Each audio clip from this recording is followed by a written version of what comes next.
What's up, Neil? Kal, what's up? How are you doing? I am doing great. Feels like it's been a while since we've been together. Absolutely. We are, Season 2, Episode 18. We're not going to say it this time. Can't believe we made it. Yeah.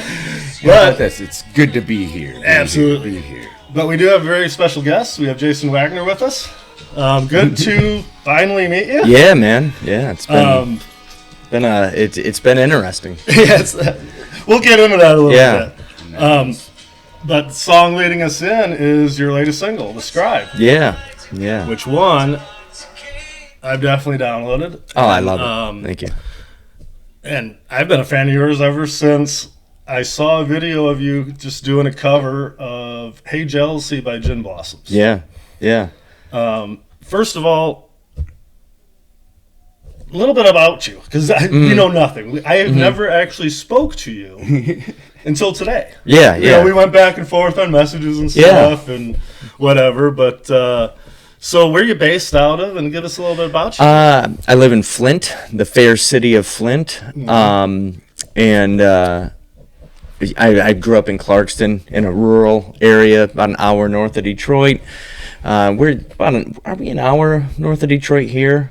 Or probably, right around. What I figured, since we moved here, we are 1 hour from everything. Yeah. You know, anywhere I want to go, it's about 45 minutes to an hour. It's no longer the 20. We'll be there in 20 minutes. Right, It's an hour. Yeah, that's how Flint is. And Flint's, then with the construction, I mean, it's a fucking oh yeah, that's a nightmare, toss man. up. It's a nightmare. So so I grew up there. I moved. I moved to Virginia for a hot minute in the early '90s. We were talking about jam bands. Okay. When I was I lived in Norfolk, and at that point, Dave Matthews hadn't hit yet, but he was right there. So everything in Norfolk was jam band. That's all. That was the main. Any night you could go out and watch a jam band, and they would have jam band nights where they would just play bootlegs. And so I've got a bootleg of Dave Matthews playing a bar when he really early on. You know, sure. I don't know if it works anymore. It's Right. That's funny because that was old. when I was in college, and I was probably my freshman year, and my brother was at Eastern, and one of his friends like, "Hey, I got this bootleg of this band, Dave Matthews." And I remember hearing it, I'm like, wow, it's different. Yeah. You know, it's definitely different from the alternative scene, right? That was kind of almost winding down. Yeah. And we were talking a little earlier when music changed, and you saw the new metal and the Limp Bizkits and all this, which is fine, but it wasn't my gig. Yeah. And that's where I found Dave Matthews back then. I'm like, wow, that was awesome. And the first time I ever saw him was it was the State Theater, the Fillmore now. And it was Dave Matthews, a Big Head Todd and the Monsters. Oh, wow. $20. I ended up front row. $20. And that was the first night that they switched, and Dave Matthews headlined. And it was a great show. Yeah. But being in Virginia, another kind of jam band, and they weren't out of Norfolk. I forget where they were. Was Agents of Good Roots. Did you ever hear of them when you were out there? I did not hear of them. I did not. Were they? What level would they have been at say in '93? They were probably literally just starting out. Maybe a little bit before that. It was just one of those bands. I don't even remember how I heard of them. Yeah. They really have one album. Yeah. But it was a jam style. They had sax in there. Yeah. And we actually had the lead singer was on our show last season. Oh, wow. And it was super cool because I'm like, wow, I love this band back then. Yeah. You know, and they started doing more shows together. Kind of said the same thing that you were about the jam bands, because he mentioned Dave Matthews, of course. You know, he's like, it was everywhere, man. It was, it was such a weird time, because none of those bands had hit yet. Right. So, even Blues Traveler, the way people thought about Blues Traveler before Runaround was very different than after. Right. And I know they have their fans and stuff, but before that, they were a jam band. They were. It was Widespread Panic. It was Dave Matthews, Fish. Kind of was. They were in that world, but they kind of weren't in that world. Right. They weren't like the Blues Travelers. You'd see them all at Dave Matthews. You'd see them at a show. You weren't going to see Fish, I don't think, with those guys. No. You know what I mean? They were doing their own thing. Yeah, because Blues Traveler had Horde Fest. Yeah. And right, that was crazy. Those were the best shows. crazy. At Pine Knob, actually in Clarkston. So did you go to a lot of shows like when you were growing up in that, or? No, I wasn't really allowed. No. I saw. Do you remember your first show? Yes, it out of Detroit in the 70s. There was a band called the Rockets. Okay. And it was them and the Buzzcocks at Pine Okay. Knob. The Rockets would have been just a. They did a version of Peter Green's "Oh Well."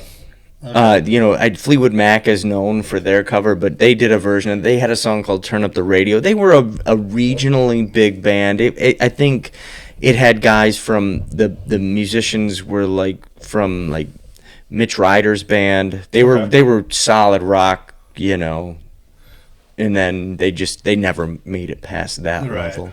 Regionally good. Detroit's always been a hotbed for music, and then the other place is Flint, where you are now. I mean, Flint's kind of been There's a couple.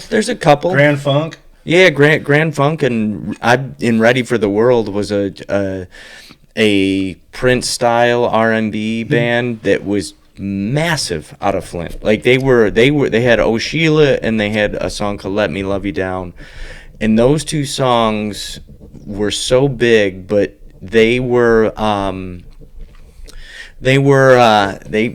dressed like Prince. They had the ruffles, they were out of Flint though. But Grand Funk. Did you say "Oh Sheila"? Yeah. That song? Yeah. Oh Sheila, let me love you till the morning light.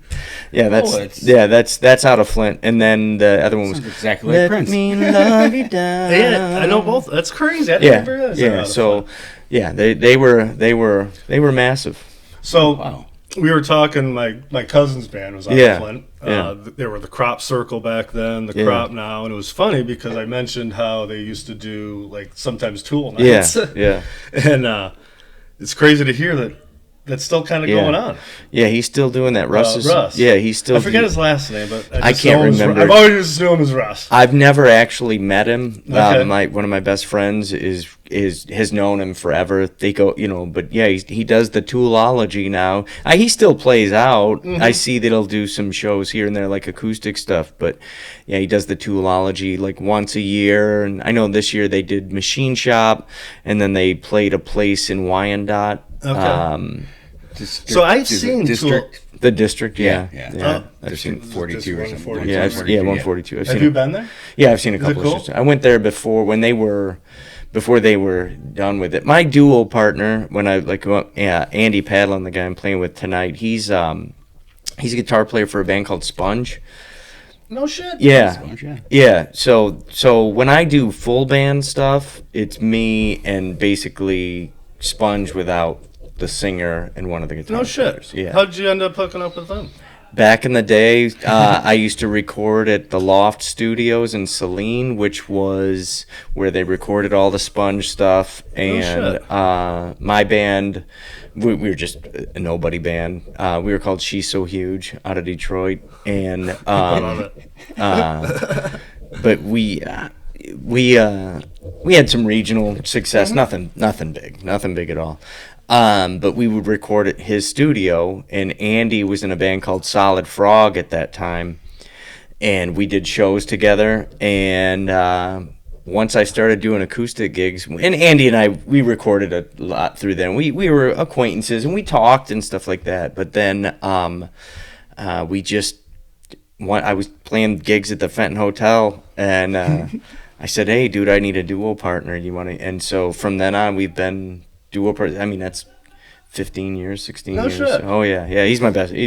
That's awesome. Yeah, Wow, that's great. And I want to say, did I just see something in the last couple? Sponge was it like a 30th anniversary or something? I think Rotting Pinata came out 30 years ago. Yeah. Okay. Yeah. So so we were doing a show. We go by the Sea Monsters. Well, Okay. actually, we go by Sea Monsters. There is no that's where it's how you say it. We saw Sea Monsters or we saw the Sea Monsters. Right. I would rather people say we saw Sea Monsters because it sounds crazy. You know what? I always struggle with that. Right. Right. Whenever I post and whatever. Yeah. Blah blah blah. It's so nauseating sometimes. Yeah. It's nonstop, but whatever. We got to make it, right? Right. But I always do that. Like Pixies. It's not the Pixies. It's Pixies. Pixies, yeah. You know, and it's because the in front of a title changes it because you're going to see the Who, or you say I'm going to see Who. Right. You know, it changes. So a lot of times, whenever I put I'll just like the Smashing Pumpkins. Oh yeah, is it Smashing Pumpkins or the? Well, I have a shirt and it just says Smashing Pumpkins, but I've also seen them call themselves. Do you like their new app? I haven't listened all the way, but from what I've heard, I love that it gets more back to the roots, right? Yeah. But I'm also a fanboy. I will not lie. I'm actually wearing my Madame Zuzu's Tea House shirt. We were at Lollapalooza. There you go. Me and my wife. Right on. And that's Billy Corgan's Tea House. So. Oh wow. Holy shit, dude. We took an Uber, right? Because I ain't driving there. You know, it's insane. You can walk everywhere. I'm like, oh, it's in Highland Park. We'll just Uber. We get in, and I look at his thing, and it says, an hour and 15 fucking minutes we're going to get there. Oh, my God, man. It's 90 degrees. He has no air conditioning on. And he's doing 49 when you can finally fly on the freeway. And he's talking on his phone. I mean, we can only hear him the whole time. Well, I didn't really hear shit because I was like a fucking toddler. But no, I wanted to make the trek there because actually they played their 30th anniversary of Siamese Dream in that place. Oh, wow. And I actually saw it online, and tickets were $500. I think I saw something on it. I think I'm pretty sure I saw a post. I posted a couple, but that was me filming it off of my TV because I watched the stream. All right. But I saw it and it was like $500 a ticket, and I'm like, I don't care. That is like the coolest thing. Yeah. There was 150 people. Oh yeah. And they played entire Siamese Dream acoustic all the way through. $500 isn't bad for that, considering. No, people are paying $500 to go see Taylor Swift and sit and watch it on a screen. Right. And exactly. I think they were doing like three shows or 4 shows over a couple nights, and I hurried up, texted my wife, and I said, "Do you want to go?" She's like, "Sure, this sounds cool." And by the time it was like 3 minutes, I tried by and it was all sold out. Yeah. Oh. Yeah. I mean. So I've been a huge fan of theirs forever. I haven't listened to the whole thing yet. Would have been a lot cooler story if you. There wasn't a great climax. You could have went. Wait. I could have done a lot of things. Right? I could have done better in school and probably had a real job. Sometimes I like to take you there. But I did actually, over time, kind of like our story that we'll get into, I met this dude online on LinkedIn. He had a PJ hat on, Pearl Jam. I'm like, all I said was, whatever, like, hey, dude, I love that hat. Is it Pearl Jam? And he's like, yeah, and blah, blah, blah. Well, his name ended up being Chris Malashevsky, and I'm Kal Kalashevsky. Oh, wow, there you go. So the only difference was the first letter, and so whatever. And he played baseball at University of Iowa. I played soccer at University of Detroit. We're talking back and forth, blah, blah, blah. Well, finally met him at Lollapalooza this weekend. Oh, wow. And super cool dude, and he was at that show. Oh, the Smashing Pumpkins one. And he also was there. They did, Billy Corgan and his family had like a reality show, 8 episodes or something. Oh, did they? And they did like a live, grand viewing or whatever. He was there too and everything. So although I wasn't there, he was. And I know a guy too. Right.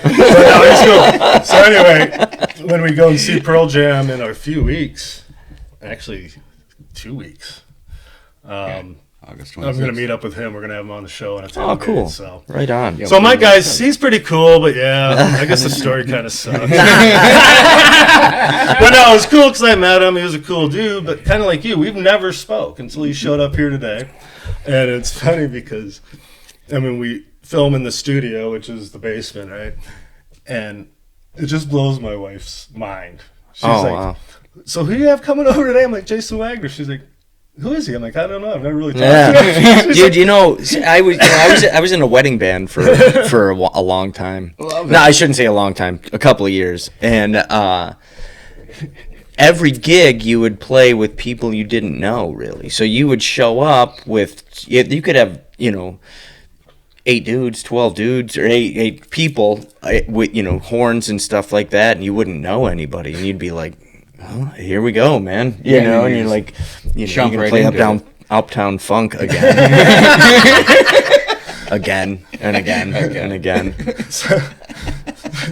So as I'm, telling my wife about you and, showing her all your posts and playing songs and stuff, she's like, I still can't get over how people just come to our house. People you haven't even met, they'll show up. She's like, doesn't it ever make you worried? Like, someone might come over and kill us? I go, so what I know about Jason, I know that he's been playing music forever. I go, he wants to make it in music, right? He wants this to be a career, right? Hopefully someday. Yeah. And just like I do. And I'm like, so if he's coming to do that, but it's a very elaborate scheme. Yeah, he's writing songs. He's learned how to play guitar just so he can show up on this day. If that happens, it's going to be the best Dateline episode ever. In 40 years, kill podcast. That I don't even know what it is at this point. You'll find out. I was visited. And then I thought in my head, I'm like, what is he thinking? We're going to kill him.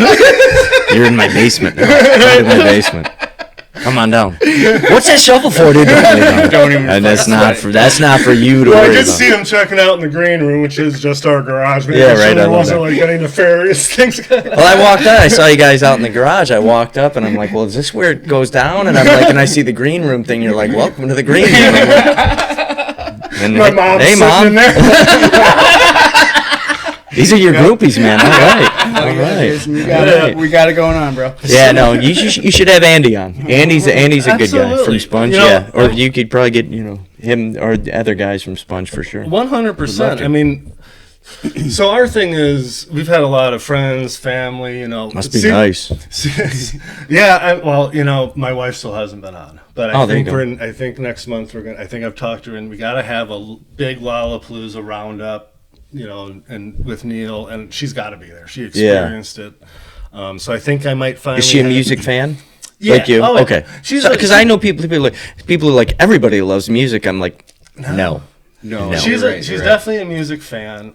She doesn't love going to like shows like I do. But she will go to shows that she wants to go to and stuff. Like she's seen Lil Wayne like 4 times. Like she's always been more of a rap and kind of R&B, but she's definitely warmed up to some of my playlists. Yeah, there you go. Because that's kind of our rule. Whoever's driving, you get to be hooked up and you play it. And I always let her fast forward though, because some of my stuff, I get it. Like, so my daughter, you can only listen to a Fish, 7-minute jam solo for so long. My daughter, she's 25, and that was, you talk about that, and she had no choice, and so. Oh, my kids didn't grow up.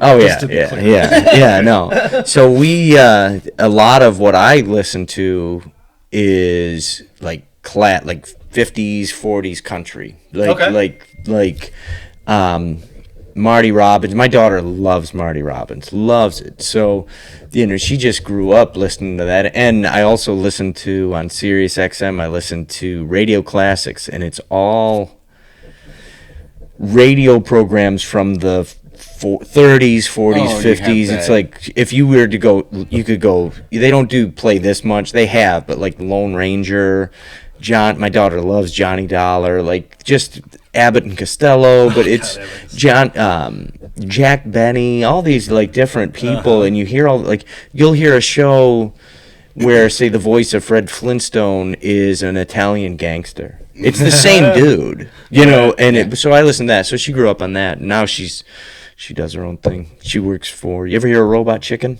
Yeah. That's my daughter works. That's where she works. She's so Robot Chicken as in Seth Green? Yeah, I can show you that. That's her boss, yeah. Really? Yeah. I fucking love that show. So I posted I love that show too. Yeah. We talked. So you used to have some sort of show or something, or there was something that you did. I did we didn't really get into during COVID I did I just did a live stream called Yellow Chair Diaries, and then I would interview people as well on that. I interviewed my daughter for 2 hours. I asked her if I messed her up, hey, 'cause I raised her solo. It was just me and her. So really? Okay. So that's how I got into doing acoustic, because I was like, I want to be home. Like as a dad, if I'm not here, at some point she's gonna try to find that someplace else. Absolutely. So I like that was the most important thing, and so yeah. In April, she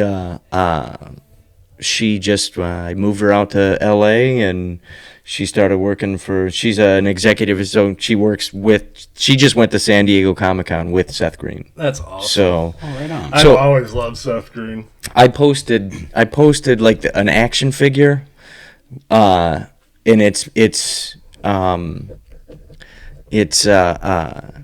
Destro. It's a Destro action figure, but it's me. The guy who made. Oh, I saw that. Yeah, so the guy who yeah. made the action figures for the Beverly Hills Cop commercial, it's Beverly Hills Cop, but he's a G.I. Joe character. Uh-huh. That guy made one of me. She got it made, she's, Right. So that LaCroix's Toys, that's how the connection that I have there, because that's what I was asking. I was like, oh, are you like a comic book guy? So. No, I forget how I actually started. I used to buy the Funkos for my kids, actually. I get one, movie they liked or whatever. I'd put it in, like, their stocking at Christmas. That's awesome to hear about you and your daughter. I mean, I've always been very present, No, that's Even everything. when I wasn't traveling for work, you make the time. that would cure a lot of society's woes. Oh, 100%. Absolutely. And then for Christmas, my daughter actually got me the Clockwork Orange one. The Right on. Still large. And then I'm like, oh, I love it. And then I was on break, so I'm sitting every morning as I'm having coffee with my wife. And I'm on my computer just looking for Funkos, And, Oh, wow. A lot of them are, it's, shows or whatever shit I like. The Tyson one, obviously, because the picture behind me and everything. So great. I love them. That's so great. But then I got the band ones, right? And Okay. I got that Alice in Chains one, which I've always loved, Alice in Chains. Oh, so you could either go. So in my opinion, Smashing Pumpkins isn't in that group because they're not. their own thing. So, 100%. So if you go Alice in Chains, Stone Temple Pilots, Pearl Jam, and Nirvana, those two, Pearl Jam and Nirvana or not Nirvana, or Soundgarden. Soundgarden. Those two are their own thing. Like they're there, and then to me, Stone Temple Pilots and Alice in Chains are better. Okay. So that in my will, I just think that they're more. So that's a good discussion. We'll get a little deeper in this because you see this all the time online, right? Yeah. And some of it's just nauseating. Yeah. Like to be honest, I like all of them. Yeah. Pumpkins aren't in that discussion. I've always agreed with that. And Corrigan used to always argue that they were, and people hated them. Because They're so different. Right. When you listen to their music, even Gish was like heavier, but it still was more melodic, and it had, I would say, I don't want to say harder stuff because I don't know what I'm talking about when it comes to that, but I would say it seems like their musicality was a little more. I put those guys in a more palatable Nirvana. So from a vocal standpoint, he's a better singer. More hooks, more. He's a better guitar player. More hits, more. You know what I mean? It was just it was like a polished. Like Nirvana would have been like, say Helmet, the band Helmet. Helmet's gonna have 2 songs that are like hits, or Faith No More. You're gonna have a couple of great songs, and then the other songs you're gonna be like, I appreciate it, but I appreciate it because it's a good. It's a song. It's a great song, but it's not like a hit song. So no, that's funny. But there's some people out there that really fucking love Faith No More a lot. Well, because they were awesome. I never. No, but like you're saying, for me, it was like I know a couple songs, but everything else was like kind of eh. And then like as I've grown older and I'm on this social media stuff, we actually like Stone Temple Pilots. I was never a huge fan of theirs. Mm-hmm. Why? But, You didn't like that they were brothers? No, the guys in the band. Yeah. I like the brothers, the ones that actually get along and do good. Yeah, Robinson's the Black Crowes. Well, the crazy thing is the bass player's the guy. Yeah, it's like Iron Maiden. But actually, what got me to not only appreciate but really like them more was after I started listening to Velvet Revolver. Okay. And I'm like, wow, because they had some really good songs. Oh, that was a great band. And then I kind of went back and listened to more Stone Temple Pilots. It's just kind of like a new, fresh look, and I'm like, wow, they were really fucking good. It's Scott Weiland though, man. I mean, not that they aren't awesome, not that it's not that it's not. It was his presence too, though. Yeah, it's a great front man. Yeah, and it's not it's not even like the sum of all the parts. I mean, it's like he could sing a hook. He could write a great hook, right. a great, so, yeah, he could write a great song for sure. So not to interrupt, but my buzz today is going to be brought to you by Bell's Brewery and New Belgium Voodoo Ranger. As always, we do not touch the foxtrot. Why? It's actually Wilco. Do you ever listen to Wilco at all? Who? Wilco. Oh no, yeah, I know who they are. Yeah, I've listened to them. Yeah. So Foxtrot and Wilco present Jesus Don't Cry Pilsner, and then it's Jeff Tweedy with Jesus. Oh wow! So you can't you don't touch it because you only have this one. Correct. Yeah. Did you drink? Were there 6 others or 4? 3 no, others so that you drank? The quick story there was I actually there might have been, but I saw online that they came out with a line of beer, real limited edition of beer, and I want to say cereal. Oh wow, that's awesome, man! And I posted it it's of genius. all places on LinkedIn because before I started the podcast, I actually put some feelers out there. I posted like some footage from the Jane's Addiction Smashing Pumpkins show at Little Caesars because those are like 2 of my bands, right? Right on. I fucking love Jane's Addiction. I don't think they get enough credit for bridging that gap from hair metal into grunge. I'm gonna just real quick. They don't get enough credit because I don't think he wants to push it.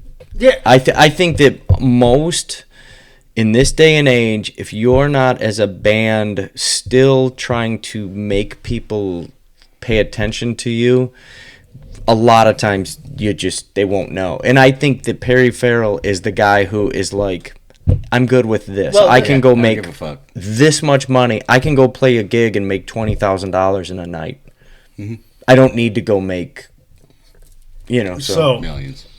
I'll keep going with that one because I always them and not that I'm a huge fan, but I always felt Red Hot Chili Peppers also kind of bridged that gap between like kind of that hair metal before grunge really hit. But you started hearing some new different things. Yeah. But Jane's Addiction was done in '91. I mean, Lollapalooza was their send off. Yeah. They haven't played new music together until this year. Yeah. So the original 4 are back. Yeah, and that's the other thing. And now they did the European tour in North America. I think starts either last night or tonight. They're playing Meadowbrook. Jane's Addiction with the original 4. That'll be a good venue to go see. Absolutely. That Meadowbrook's a great. Why? I'm going to be out of town. So I'm going to try to find one, hopefully when I'm not out of town I can at least how extensive is their tour? It's North America. I mean, it's pretty big. I want to say... Is it like a couple months or... Yeah, I want to say... No, weird. At least like probably 24 to 30 shows, I want to say. It's big. You think about when you would see, say, bands like, say, Boston or whatever, and they would tour like fucking 300 days a year. For fucking years. Oh, yeah. It's insane. And now it's like a band goes out and they're like, we're doing all of the USA in 2 months. So the cool thing is they are working new music. So weird. So they're doing... Dave Navarro does not get enough respect at all. You know what? At all. And I'll agree with that. And when we saw him in 2000, I think Navarro was with him, right? I think everyone was there in 2000 except I don't think they've ever had another guitar player. When I saw him open for the Pumpkins, they did, but he was still recovering from long COVID. Oh. So it was like a super shock to see that they were all 4 together doing this. But when we saw him, Eric Avery was on bass. They obviously had Perkins on drums and Perry, so we were just missing Navarro, which is super cool because that was the first time Eric Avery had toured with him in like 10, 15 years or something. And we saw the Porno for Pyro's farewell tour at. I saw that. You posted. I think you posted something about that. Yeah, a couple times. No, they just played, right? Did you go to the show? In February. No. That's so what I yeah, thought. me and Neil were there, and dude, literally there was the rail, one person, and us. I mean, right in front of Perry. It was. I couldn't have asked for anything more. Yeah, it was awesome. The vocals were way low. They didn't sound great. The band sounded great. Now, let me ask you this: were they low, or were you too close to the stage? 100% too close. And that's what people are like. I saw Band of Horses, and it was like I was right at the rail. It sounds good, but you're not hearing. They don't have anything for actually, you. Alan Placek, a guy that's been on our show a couple times now, he always said that being right near the soundboard is like that's the sweet spot. That's the sweet spot. It's a little different now from the standpoint that you have a sound guy. If you're going to see somebody who the sound guy is walking and doing stuff from his iPad, you're going to get a better sound then, because before the show, he's out on the left, he's on the right, he's mixing the room, as opposed to back in the day, you're there. Gotcha. You're hearing, okay, this, I assume really it sounds great over here and over here, but it's just technology. I don't really understand that shit about it, so it's interesting to hear. Obviously, things change and evolve and get better, so, we were too close. That'll do it. Yeah. But the band sounded great. I mean, the fact that you were seeing him, you could still hear. I mean, it was, to me, he's an icon. And the sad thing is, I never saw him enough. Yeah. So now I'm really sad about this Jane's Addiction thing, and that's what I was hoping for at Lollapalooza. That was one of the reasons I bought tickets. Oh, wow. Because I'm like, holy shit. Right before I bought the tickets, they're back together working new music, original tour. And I'm like, they got a European tour that ends like sometime in July, and their North American tour starts, it was August 11th. So actually, I think it starts tomorrow, something like that. And I'm like, oh my God.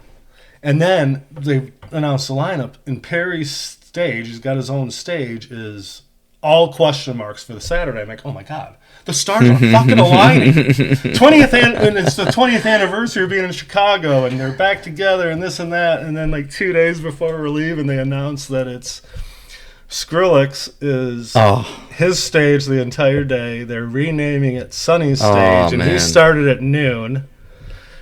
And then he had a whole list of DJs that he handpicked, and then he finished like the late set at the same time as the Killers and Future.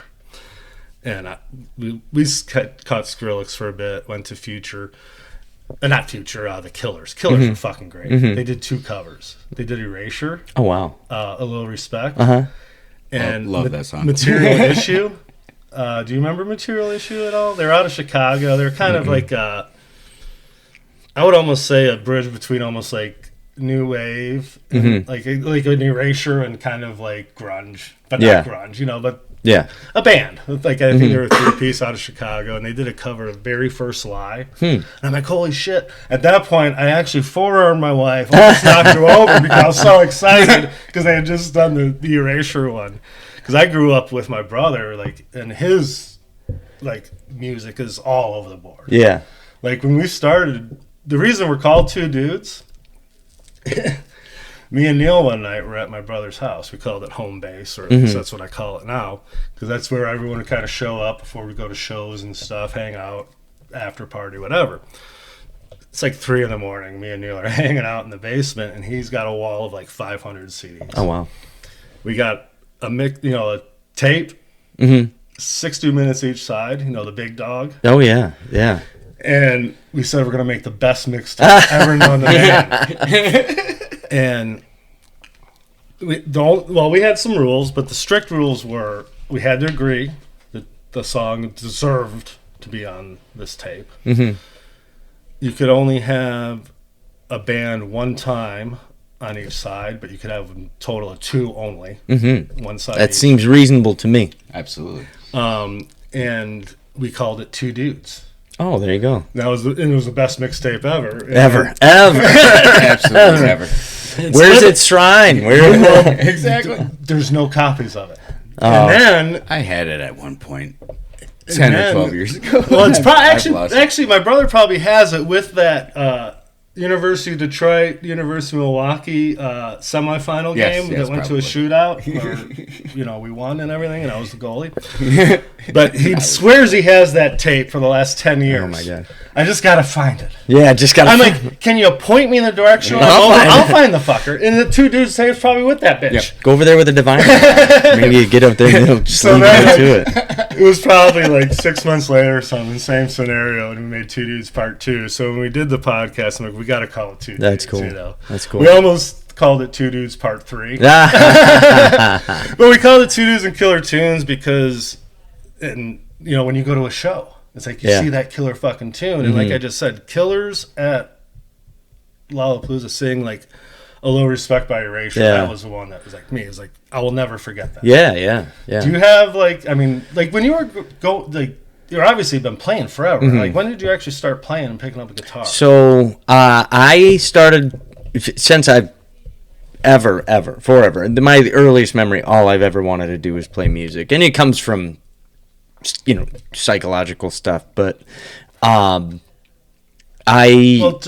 growing up, like, were you exposed to music through family, or you just kind of picked up on your own, or how did it work? Because back then it was like you listened to a radio. That was about it. Yeah, so my parents divorced when I was this is the darkness part of it. So no, it's all good. I'm open. No, it's I'm all about it. My parents divorced when I was young. Don't remember them. And I lived with my grandparents till I was about 8 years old. And I didn't have toys. I had records. And, that was really all I had. And it was, Baby You Can Drive My Car, like Beatles. And I still have all these 45s. We didn't have kids songs. We had like Puff the Magic Dragon and stuff like that, but we didn't. Really a weed song. And right. And there were some, but not really. So I had records, but my uncle was in a bluegrass band, and so my first exposure to that was going to see him play like beer tents and stuff like that. And so that would be like your first show ever. That would have been really, but I don't really remember. You know what I remember, and I remember the smell of the beer tent. That's more than anything. Yeah. I hear the music, but it's the smells, it's the perfume, it's the beer, it's the cigarettes, it's all mentioned earlier, the patchouli at the fish shop. That's the when people say they like to go do stuff, that's the intangible that a lot of times people don't talk about. Or what are the other senses you're feeling in those places when you're talking about the smells? And so anyway, that's what I wanted. When I would go stay with my dad or whatever, he had records, but like say my icon record is probably, I don't want to say, is Bridge of Sighs by Robin Trower. I still have it. It's torn in half, but it's where I'm learning to write my name on it, and I'm listening to that. I'm probably 4 or 5. And then, I don't really know that. What kind of music is that? Is that blues? Country? He got branded a Hendrix ripoff because of the timing. He's a British guitar player, blues. He was in a band called Procol Harum prior, who sang Whiter Shade of Pale. He was a guitar player in that band, and then he went off on his own. He's iconic. Like he's. Gotcha. I mean, again, I'm not. He did an album with like Jack Bruce. He did all sorts of stuff. He's iconic. You just saw my face when you mentioned Procol Harum. Yeah. My father-in-law. Shout out to Ed Doring, is like one of the biggest Procol Harum. Yeah, he knows who Robin Trower is. Oh, absolutely. Yeah. So that's awesome.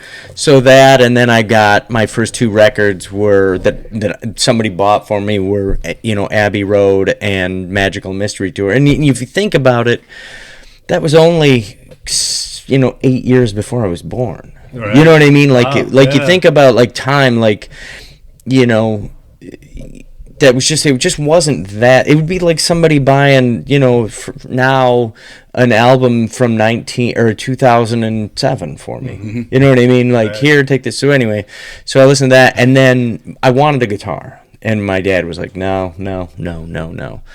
And when I was 7, I had an older brother that was 9, and he was hit by a car and killed.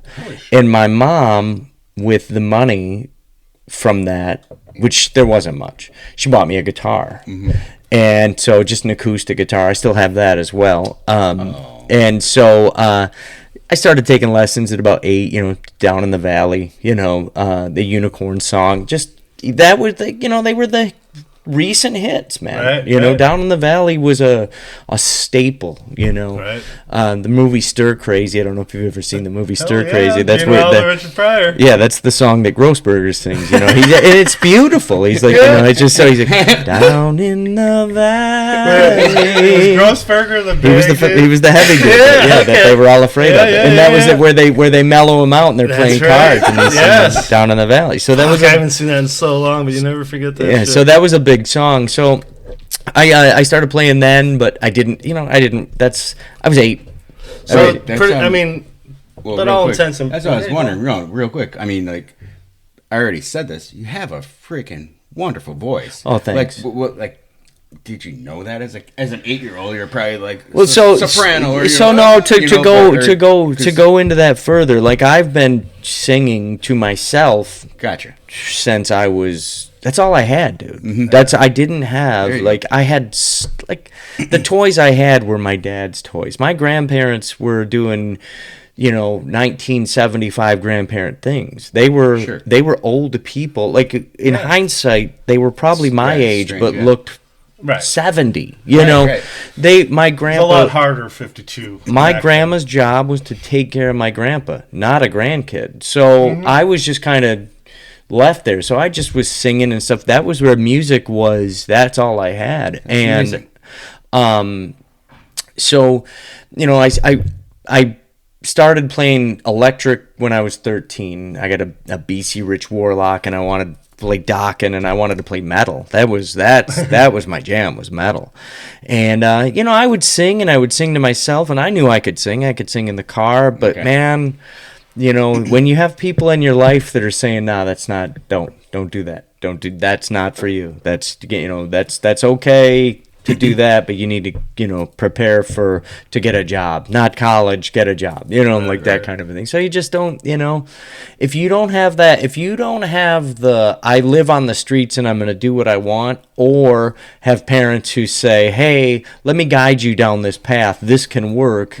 That I didn't have that. So I joined the Navy, and that wasn't, I was a window cleaner. And so I was on a ladder, and the ladder broke out from under me, and I said, "Yeah, I'm going to join the military." And so I went in the military. That's how I ended up in Norfolk with the jam band situation. Gotcha. Got out, came back to Detroit, and joined, we were talking about Sponge earlier. It was like that was about when they came out, was when I was in the military.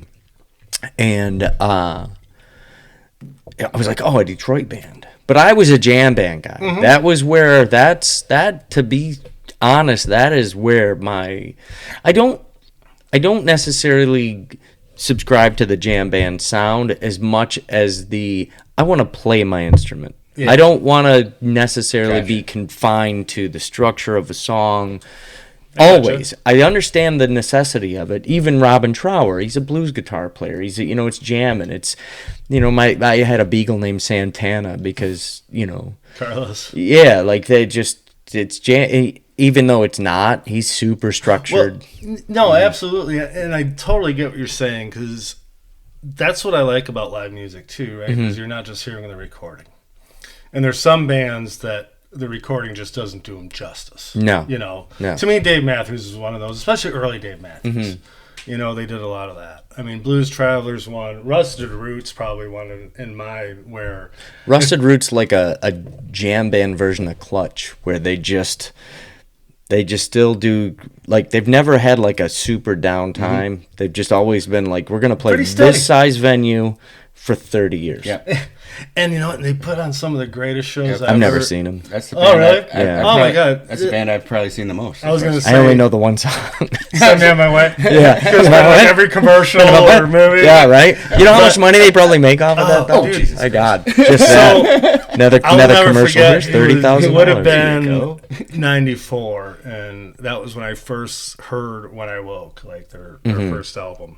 And the things that he does on the acoustic and like how fast he plays it and that, was probably to me, and again, I'm just a layman. Like, to me, I was like, wow. You know what you like, so. No, and I'm like, but I've never seen someone really play an acoustic like that. And then his voice. Yeah. His voice and the sounds he makes, and then the other instruments all the people play, and the harmonies they do, it's just fun. Yeah. It's like and besides the Pumpkins, I think that's probably who I've seen the most. I'd say Rusted Reed's probably number 2.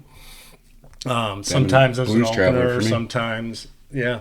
But did you see Blues Traveler when they played in Pontiac on the Phoenix Center roof? That's the only time I've seen them. That was for Arts Beats and Eats. It was like a free show. Yeah. I didn't make that it. Was I remember like, seeing that. That was probably like 96, 97. Back then. Oh. That was at their height, though. Yeah. Man. That was they were I used huge. to love the Phoenix. It's wild. It was wild. Awesome. What I saw Tool up there. Did you really? Holy shit. That was crazy. In 94. Wow. Yeah. Yeah, you saw him in the I've seen him Tool actually 3 times, and it was between 93 at Milan. They were on the second stage at Lollapalooza. I saw them, it would have been actually 94 at the State Theater with Fillmore, and I was front row for that shit. And then in 94, later in the year, at Phoenix. It was like 3 of the best venues ever. You know? Yeah, wild. And I've never seen them since. We went to Sasanta, which was Perfect Circle, Pussifer, and Primus. Oh, that just happened. When I was moving my daughter to L.A., that concert was in L.A. that night, and that was when James Eha came out and played with him. Yeah. Yeah. I never knew he was like one of the original members of Perfect Circle. I never knew that. You know what? I think I did know. I think because I like Perfect Circle more than I like Tool. I could see that, and you know, that's just because again, it's more pop sensible. Tool's they're gonna do what they do, right? Yeah, and that's why I read like the bass player is like I had to leave because it was just so, and it took forever to make records, and Yeah. And you're right, like Pussifer's in between the two. Pussifer has almost like poppy a little bit. Yeah, but they'll have more. To me, Pussifer will have more of they're more willing to go off on that Tool kind of tangent where they're doing something that's a little bit out there, but it's still super poppy. Where Perfect Circle to me doesn't have that much I agree of that. With that. And I didn't realize how much Perfect Circle I actually knew. Yeah, they're great. Yeah, they're really good. And then Pussifer, it was him, and then I don't know who some chick. Yeah. And apparently, I mean, I took so many videos, and you're not supposed to. Oh yeah, dickhead. Right. That's like the new gatekeeper, right? Mm-hmm. The whole gatekeeper of you name 3 songs, fuck you. Or you can't wear a shirt if you can't, blah, blah, blah. Screw off. Like, who cares? Like, why do you care about what other people are doing, first of all? But for me, the whole phone thing, I get that you may not like it. It's a necessary evil now. And I understand, back in the day, you weren't allowed to record. Well, it's fucking different now, bro. Well, a lot of people used to let you record because you were going to try to do it anyway. And Grateful Dead was great about that. They said, if you're going to record, do it right. Here's your section. Yeah. Don't fucking have it muffled in here. We want it to be good. I don't think, in a lot of ways, I don't think it's about the recording itself. It's about not enjoying. It's about standing up there and seeing this. Correct. You're up there playing a gig and you just see this, and that's all you see. Yeah. I don't. Or this, and I don't have an issue with it, but like there are times where I'm like I'll play a gig or whatever, and I'm just doing restaurants, but you see somebody and they'll just do this, and you go, where is that going to end up? Like, I want to know where that's going. Not because I care. I'm like, I'd like to see what you said. I mean, right, like anything like that. So, and of course, I'm looking at it through a different lens. Because we have 2 dudes, and part of what we do is going to shows and taking small video clips. And the thing is, and I do respect people around me. So, for example, I went to Pixie's show the other day. Yep, Pixies. And Modest Mouse opened up for me. So, I've never been to the Michigan Lottery Amphitheater at Freedom Hill. Have you been there? Yeah, long time ago. It's a pretty cool theater. Getting in and out is horrible. Yeah, it's a it's a how can I say this where I'm not disparaging the venue, because I'm not. It's just it's like Meadowbrook but different. Not as good. I was trying to avoid saying that, but it's just it's not that it's not as good. Meadowbrook is we like, speak in layman's terms here. It's just Meadowbrook to me in Michigan is the premier outdoor venue. it is really nice but that also has to do with the bands you're going to see there. They're more in line with what you like. Yeah. Because Freedom Hill, you're going to see more rock-oriented stuff and more, I think, personally, where Meadowbrook, you're going to, like I saw Ray LaMontagne there. I saw a What'd you band. think of him? I was a huge fan early on. Like, and then once You Are the Best thing came out, I was like, oh, that's enough. That's your That's crossover. Enough. That's the enough for kinda me. your- Sturgill Simpson was the same way. Like, Yeah. I love Sturgill, like his early stuff, and I play with his bass player. And like You on need to that. start tooting that horn a little more, my man. You know some people. You're playing with some pretty big names here. So on that recording, that's Sturgill Simpson's bass player of the Scribe. On the Scribe. Yeah. So yeah, I wanted to get into that. So Scribe, that's your newest. Yeah. It's And the drummer is a Nashville guy who played for Peter Cetera for a minute. That was his touring drummer, but he's played with Bob. So he's recorded on tons and tons of stuff, like Jewel, like the hits, like Right, yes. okay. So he was a guy. So I mean, this is a 100% legit release, dude. And I mean, and we talked, and you're like, I feel like it's not doing well. It's not doing well. It has 92 listens on Spotify. So I've downloaded it. I played it for Neil. I played it for my wife. And I really like it. And I'm gonna go back to first finding you. Mm-hmm. And all it was that video of the Gin Blossoms and Jealousy 1. Which- I don't like the Gin Me Blossoms neither, bro. at all, dude. Me neither. I never. That was I- the first show I ever saw. I loved the Gin Blossoms. Arizona. Good cop, bad cop. And right after that, didn't you see Sugar Ray? Oh yeah. Oh my god. No, he So my Andy, after my duo that. partner, is good friends with the guy from Sugar Ray. Oh yeah. No kidding. The Lager of the Lakes. We'll do this. Hell yeah, Let's it's do a this. Bell's one. So I have to go back. So who do you know? So Andy is a good friend with who? Sugar Ray. The main guy, Yeah. Mark. Yeah, Mark McGrath. Okay. So even Andy has a real quick. Andy. No, dude, this show is about you, man. No, so he has a guitar, Reverend guitar that he plays, but he takes it around and has it signed, but the benefits will go to St. Jude's, but it has nice. like That's awesome. Patti Smith. He's got Jerry Cantrell, No Ted shit. Nugent. He's got all sorts of big. That's He goes awesome. so Mark McGrath, like he's one of like, but you have to play the guitar. Rick Nielsen from Cheap Trick, like Oh, so like they play it, they sign Andy- it, and eventually it's going to end up going to charity at some It's, point? the guitar's going to get auctioned off. That's awesome. And all the proceeds will go to St. Jude. That's so awesome. it's That's super cool. You really got to have him on. I'll give you his info right. 100%, Yeah. dude. So, to be honest, I've never heard anything but good things about Mark McGrath. No, he's a really nice dude. That's what I've always heard. So Yeah. Sugar, I don't know him, but Sugar Andy Ray says was he's never really my nice. jam. Me neither. And I'm like, I was listening to cool shit. Right. At that point, honestly, like, you ever hear Tony Joe White? The song, you ever hear the Elvis song "Poke Salad Annie"? Or the song "Rainy Night in Georgia"? Rainy Night in Georgia. He wrote that. Okay. He was a song, but dude, you got to write that. You want to hear somebody that is. You like jam band music? This guy is. He's not jam band, but he comes from that sensibility. He's a late '60s, mid to late '60s Louisiana blues, but it's like he's got a song called "Even Trolls Love Rock and Roll," and it's about him and his band crossing a bridge and a troll coming out and saying, "Hey, play me a song," and then the troll says, "No, you guys suck. Let me play something."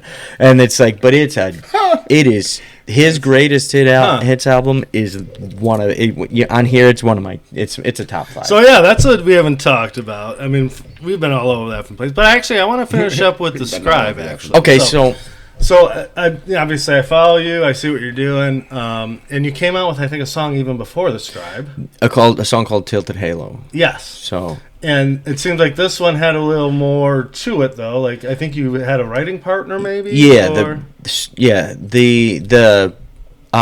Tilted Halo was a demo I put out, and then I really did it with full band. Same drummer. The bass player is a guy named Takashi Leo on that one.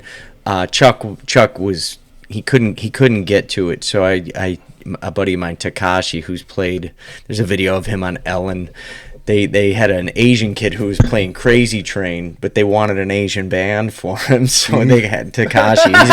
But Takashi is one of the lights out, like jazz, everything bass players of the area. What, I've really learned to love the fucking bass. Yeah, I know, it's good. It's good. And part of what not sold me, but like I was mentioned before, to me a concert is just a makeup of everything. It's got to be.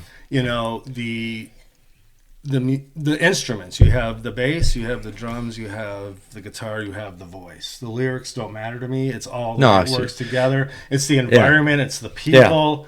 It's the whole thing. But going back to that Porno for Pyro show, Mike Watt played bass. Mm-hmm. Are you familiar with Mike Watt? Yeah. Oh, yeah.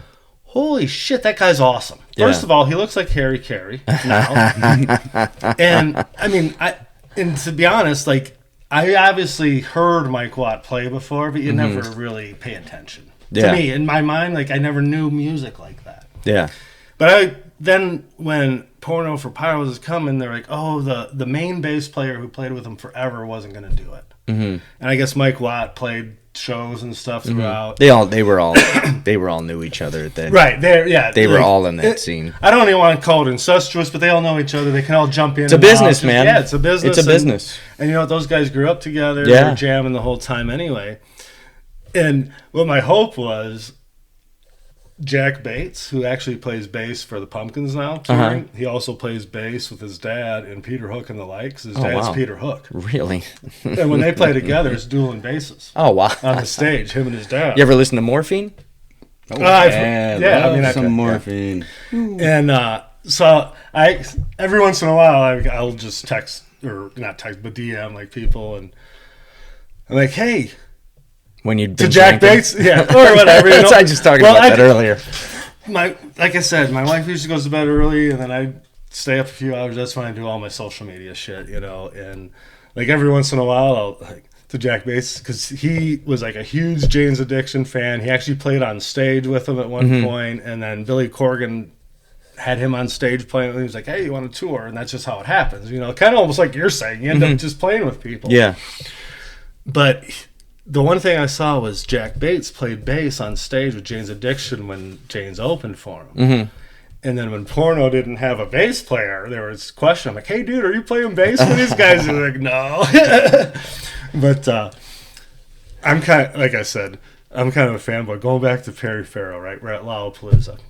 Day 2, my wife didn't go because we went to Highland Park to Magic. So that ended up being like a 4-hour extravaganza. On the ride back, again, I'm napping. I wake up and she's like, how would you feel if I didn't go tonight? I'm like, I mean, if you don't feel like going, I'd rather have you go tomorrow. Saturday was the day where I wanted to see like 6 bands, and there's going to be a lot of walking. I'm like, and that's when you're talking about that, it's like taking somebody to an amusement park that doesn't want to go, and you're pumped about doing everything. There's a balance to it, and I'm pretty selfish, so I'm like, hey, I'm like, no, this is the way we're running. We're not gonna walk. You better bring some sensible shoes, because we're gonna run, mother effer. My daughter has learned to basically walk. So I am the slowest walker until I need to. You know what I mean? Life's if it's something I want to do, if I'm at the mall, don't worry, I've got it. I see ya. Right. But no, so that was the biggest concern for my wife, because when I bought things, like, I want you to go. It's Chicago. It's 5 days. Yeah.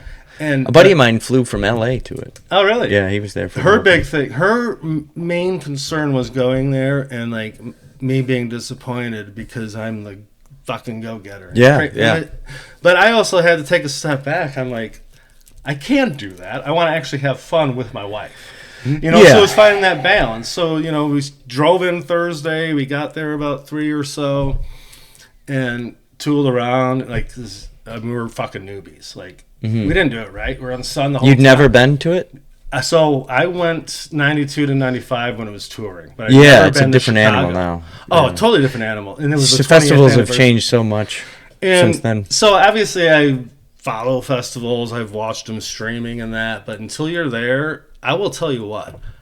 I was so impressed. I've never been to one. That was my first one. My first 4-day festival. We used to go to the Horde Fest or Lollapalooza. That's a different animal. It was a one-day thing. And those were long days. But you blame Lollapalooza for that because Lollapalooza came out and then they said, we can monetize this and take it around the country. And then you had the Horde Fest and you had Ozfest. And I saw System of a Down at Ozfest and it was me and like 3 other people. That's hilarious. There was no... That was the best part about it, you know? There was nobody because they weren't out yet. Right. It was a stage. It was a small stage at the end of Boots. You know what I mean? At the Horde Fest, I saw Wilco with about 50 people. Right. Yeah. Those are the things. You know. And I grew up on metal, and I listen to metal now and stuff like that. And still, I just went and saw a band called Go Ahead and Die, and it's the original founder of the band Sepultura. Okay. There at the Machine Shop, there are 150 people there, and I'm like, this is like seeing James Hetfield doing a different band with his kid, and there's 100. Like the lack of respect that I thought. And they were so awesome, man. Like for that, you know. And I listen to everything. I listen to 100%. Like I picked up on that. From every which is how we are. Yeah. Really. Well, I just bought tickets, like I said, to see Morrissey. Hopefully, he shows up. But you know, like I saw Ray LaMontagne, Band of Horse. I'm sorry, but where is Morrissey? Where Capitol Theater, Flint. In Flint. Holy shit. Okay. Yeah, tickets you can get. What day is that? Do you know? November, I can't remember. Okay. I have to look. So November I'll check 10th. I think November 10th or something like that. That they say if he's going to show. The Capitol Theater has some really good shows now, and Even the Machine Shop, like you said, it's some of those people that were here at some point. Maybe they're down here, but that doesn't mean they've lost anything. Clutch recorded a live album at the Machine Shop. You know, a long one. You know, it's like, and it's just, but again, you know, we're at a really different time now with shows. I don't go see a lot of big shows. If I can't get close, and when I say close, within 100 feet, if I'm watching it on a screen, I may as well be at home. Right. I'm not going to pay $150 at least to go beyond the hill somewhere. Absolutely. Growing up, when you asked about, say, Pine Knob, that's an iconic venue. It's classic. It is 50 years now. REO Speedwagon just did a post about like Pine Knob, and they were just like, we've been playing here forever. You know, so many albums were recorded there. Kobo. We live in a mecca of 70s rock. When you talked about Grand Funk. Kiss. If you've never dove into the early Grand Funk music, they are a rock jam band. They are.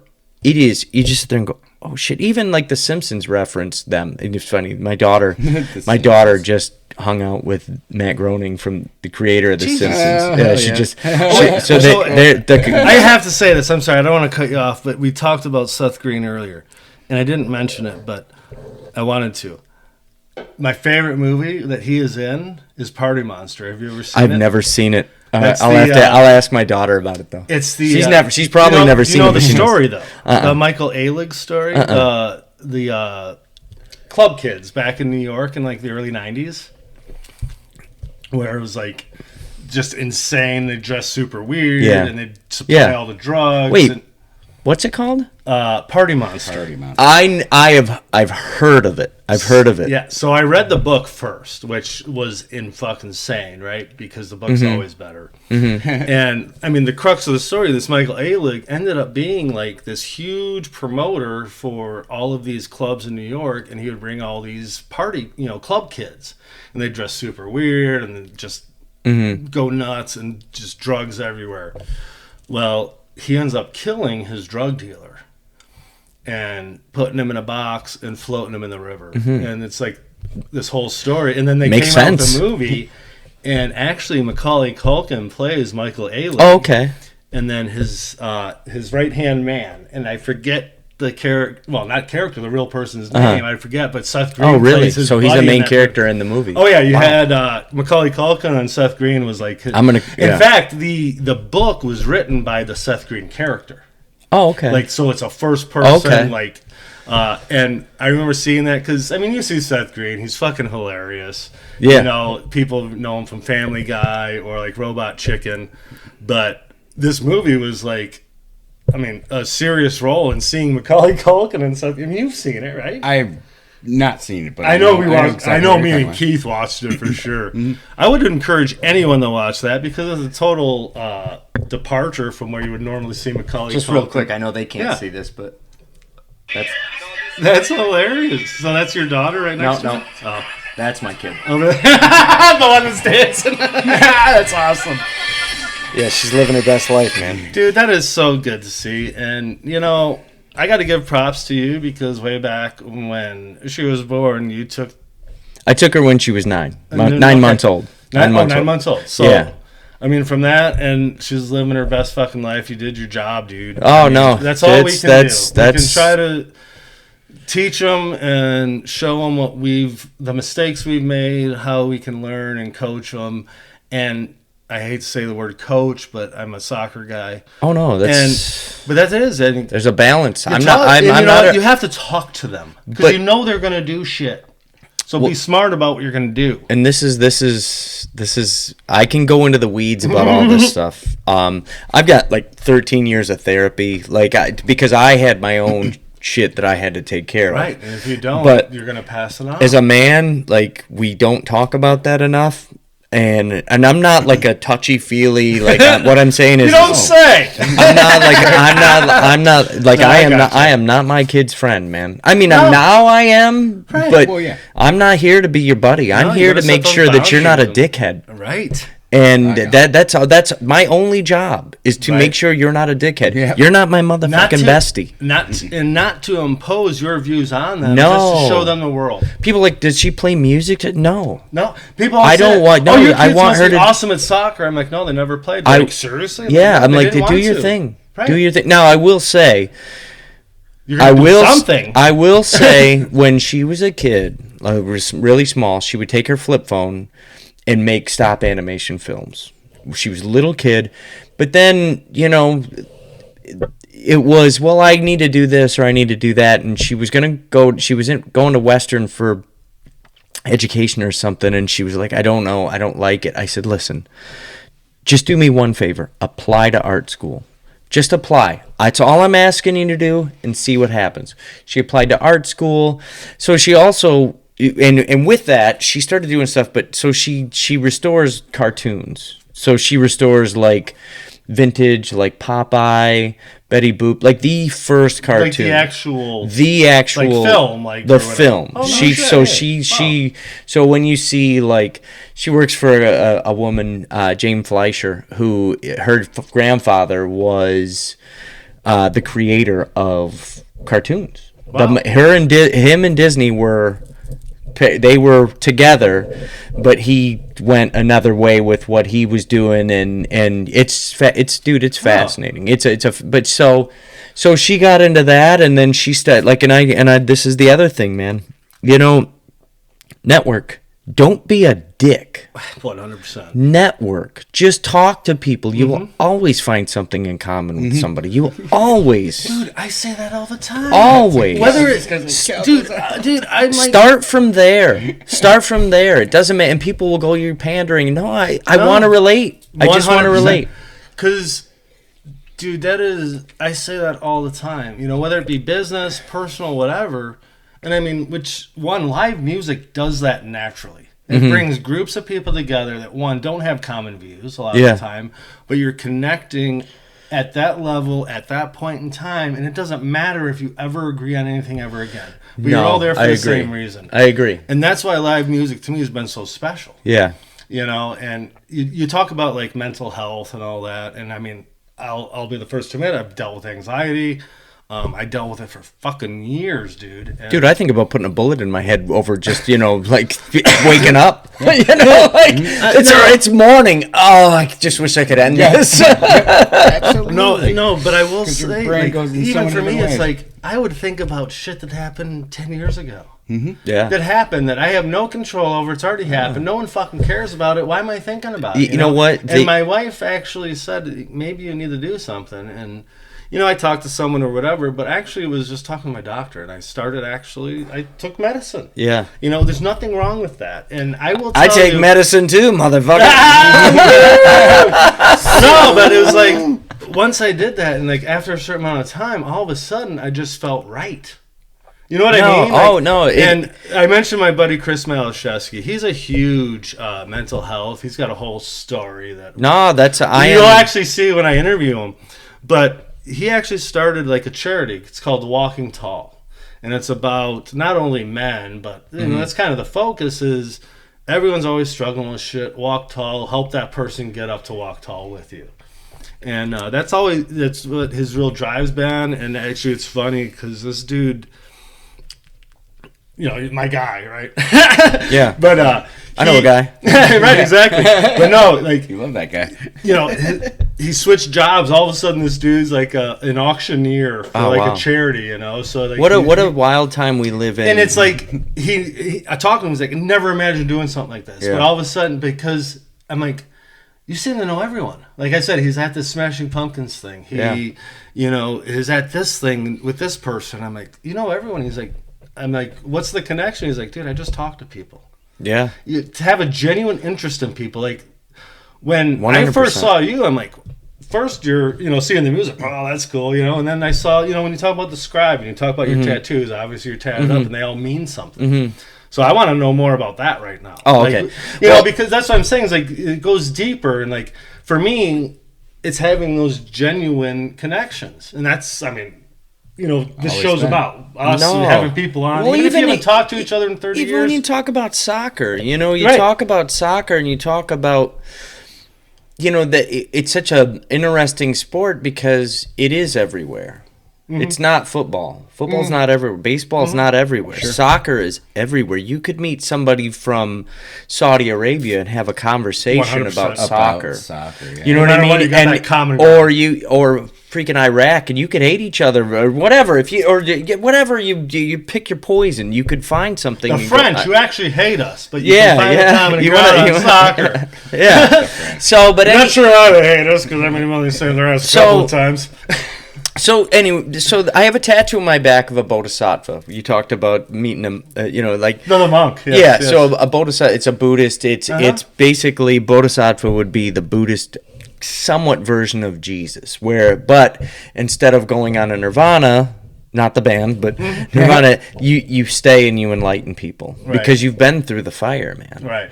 And then your job's to teach. Just hey, this is the way, this is the path. And so then I got this one, which is in the first verse of the scribe, this is that. Okay. This is that tattoo. This is the where I got to a point where like I can't do this. I can't keep fighting. Like I can't keep fighting this. Right. Then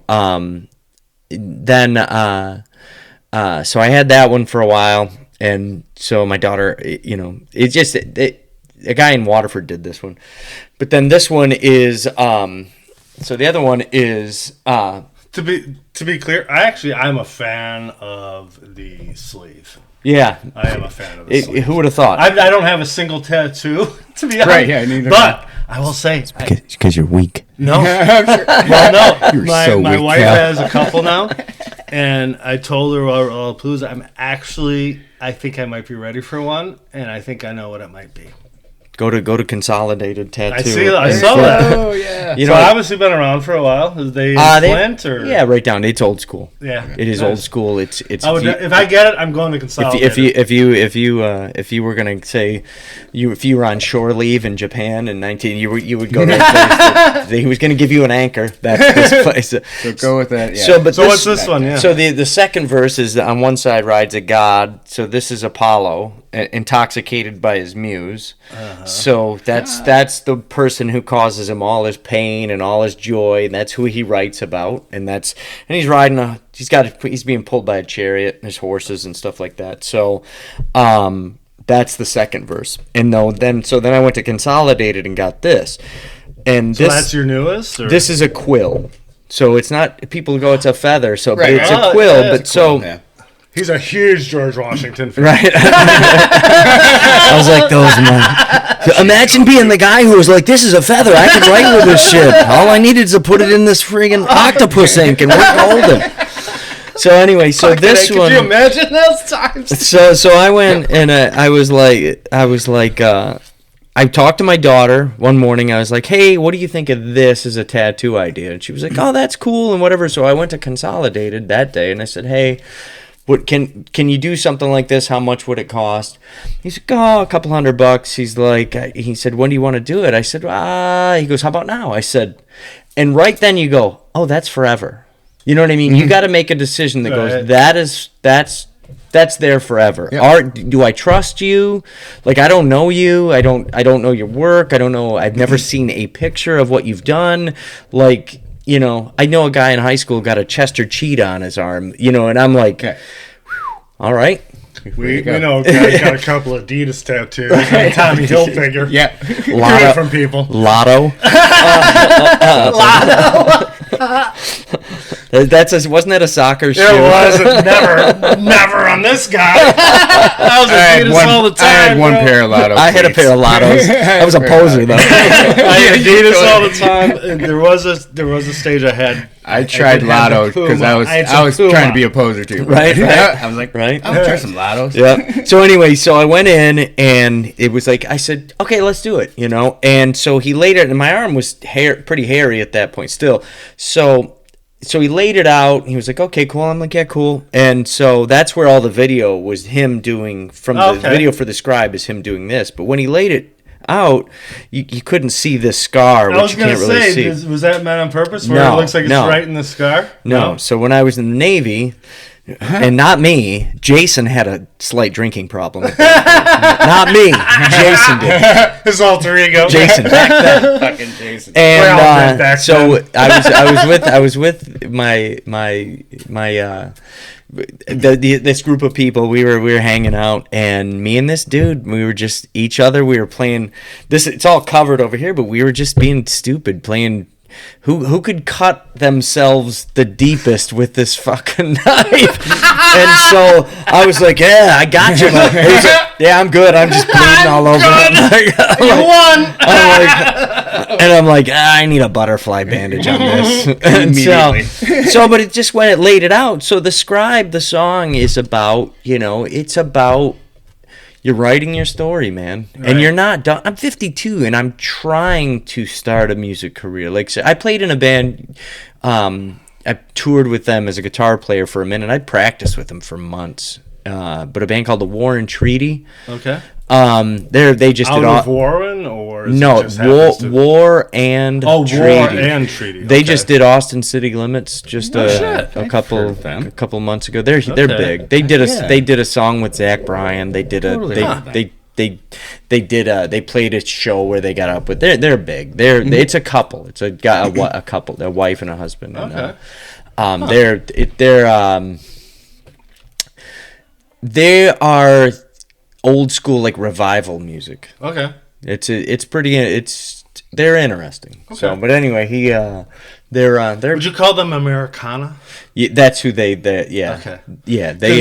That's not that it's a new term to me, but I never really thought about it. But that's where like Sunvolt and kind of Wilco kind of fall in as kind of the Americana. I mentioned Wilco for you, like you've heard of them. That was one of those bands where I caught them early because they were Uncle Tupelo first. Yeah. Oh yeah. And then Sunvolt and then Yeah. Wilco came out of that, right? The two singer-songwriters, right? Right? No. Of course, that's not going to last long, and you got two great fucking bands out of it. And another one's Old 97s. Oh yeah. Have you ever listened to them? Yes, I have. Yeah. They were just at the Magic Bag on They're Sunday right. night. They're right in line with Turnpike Troubadours and those guys. Have you listened to them? I've heard them. Dude, they are so good, man. That guy is a songwriter. Like, I don't dig words, man. Mm-hmm. There are a few bands. It's not my thing. Mm-hmm. There are a few bands that that words matter to me. You ever listen to Fleet Foxes? I know them. So that I like know they, them, but like never what wrote what a songwriter, man. Those are like they're I would consider them Americana. Lord Huron. Oh, fucking love Lord Huron. So do you know where he's from? Mm-mm. He's from Otsego. No, sure. Yeah, he's from right outside of Lansing. So Lord Huron it's Lake Huron. Well, That's so why, you're- because that's holy where shit, dude. that's where they used to vacation. That dude is a fucking hit writing machine, Dude. Like Love he his has songs. 4 albums, and they're all good. outstanding. So occasionally I will listen to, still to this day, 107.1 out of Ann Arbor. Mm-hmm. And that's where I'll pick up some of these new bands. And that's where I first heard Lord Huron a couple of years ago. Yeah, no, he's And I heard one song, I'm like, holy shit. So then, he's of course, good. you know, I you do go- one of his, and That's when what I I do do it- like about like Spotify and where music is. I can go and just download music after I hear one song. I'm a Pandora guy. Are you a Pandora? Because Pandora was first. I've been streaming since So- 2003. I started on 2004. Pandora. Yeah. But I didn't have actual, it was the free Pandora. Yeah. Do you pay for Spotify? I do. So you could have paid for Pandora. So- You chose not to. I didn't know that back then. And then my kids were like, oh, if we do the family plan for Spotify, it's XYZ amount. And then we have 4 Spotify is people. king, man. It Spotify is king. You It can't. is, There's and no. of course, you can't. our number one podcast release for streaming is Spotify. You so you let me ask you this. So, say you put out this Our episode? just yeah. any episode. Yep. How many? Did you have Spotify for artists? Is it the same thing? Because musicians have Spotify So for there's artists. Do you have Spotify Spotify for podcasts? but I don't Can you- actually use that. Why? Because you don't care. No, because No, what I mean by that is No, you no, don't no. care about the numbers. Do you care about the No, I numbers? do, and I'm on Spotify, but I'm on like it's weird. because iHeartRadio, you'd probably Yeah, do yeah. all of it. Yeah. So, yeah, who's your distributor? me. You No, physically so this is what I do. because I have to use DistroKid for music to go everywhere. So this is what I do, and people to have there you go, bro. What's this one? That's Big Hearted. It's a heavy one. What's this one? Peach Force. Voodoo Ranger, man. What Voodoo Ranger is like seriously the best. I love that shit. I love it. Oh yeah, They have so many different. It's an IPA, it's peach. IPA. What are we? Hippies here? The hack in. We're gonna No, you know play what? some hacky sack. I mean, Dude, I fucking hated really hacky have to sack. go. So here we are back. So I'm gonna even say it because I had a buddy not a buddy. The dude that lived next door. You know, a guy. A guy. You had a I guy? never talked to him really in my life except for when I saw him, right? But we were talking, and then, of course, once I started the podcast, one thing, since I started the podcast, I will talk to anyone about my podcast. There you go. And I will go to shows by myself, and I'll get as close as I can because I love that part of it, you know. You put your stickers all over the place. I just got the stickers. So not did that long I just ago. got some too. This guy you show up with a gift basket like a horn. What is it? A horn of plenty or whatever. And I'm like, hey, all I have is a handshake and a hearty hello. But you know what we learn is we learn from that, right? Oh no, And- it's fucking crazy. and it's man. like, I love you it. know, like we got T-shirts, and I have stuff. I'm it's- the worst. I am well, not only the that, worst. I'm the worst with it too, but it's like shit's also fucking expensive, dude. I'm just more like who would want it? Like Oh. my stuff. That's where I struggle. You know I'm what? not like a hey. You know what I've learned? People will buy fucking anything, dude. And I'm not. you know what my play is? Like I said, we just came back from Lollapalooza. It was, to me, I fucking loved it. It was probably one of the best music experiences of my life. I was exposed to all different kinds of things. I was in Chicago, which is probably, I would call my second home compared to Michigan. I mean, Neil, I know we went to Chicago numerous times. I mean, when I was graduating college, I went to Chicago like once a month for a whole year straight because Echon lived there in like Lincoln Park. Mm-hmm.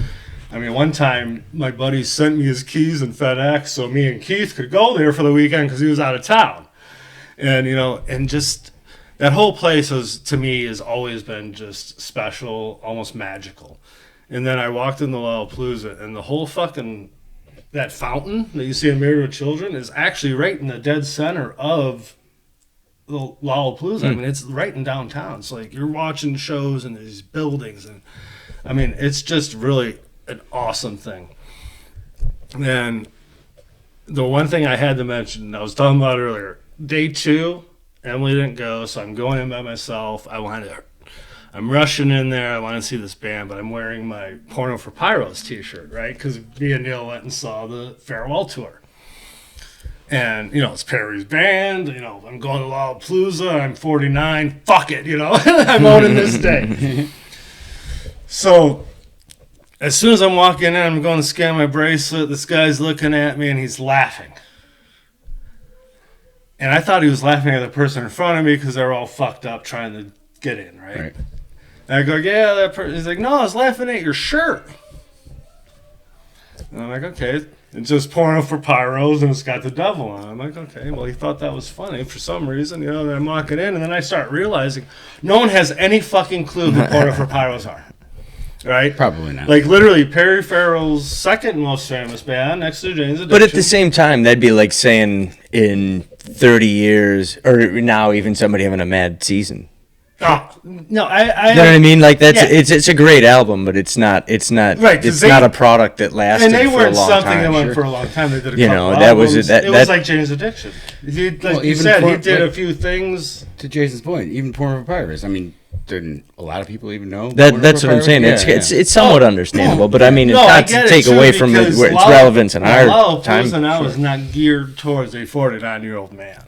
Either, so I what is it? Lollapalooza? Yeah. I don't know. The dude that I know that he's same age, he went. Like I think I don't know, man. What was the age range there? Oh, it was all over the board. Yeah, so we weren't the oldest at 49. There was older people for sure. What I noticed is maybe people our age weren't the 4-day, but I was gung ho. I've never been. I'm going to experience it.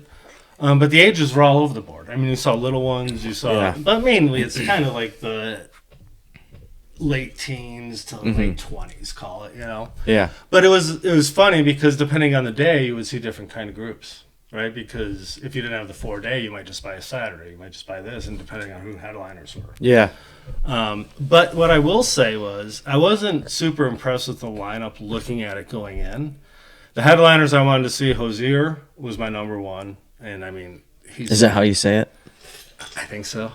I don't know. I was just curious. I hear Hozier. Oh, you fucking Hozier. But the one thing I'll say about him, I've liked every song I've heard him play, but a lot of times it seems kind of like reserved. You know what I mean? Like slower or whatever. But in concert, he fucking jams, dude. And heard some new stuff, was really good.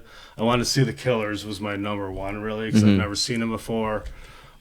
They covered A Little Respect by Erasure, and Material Issue, I mentioned that earlier, was awesome. And Blink-182.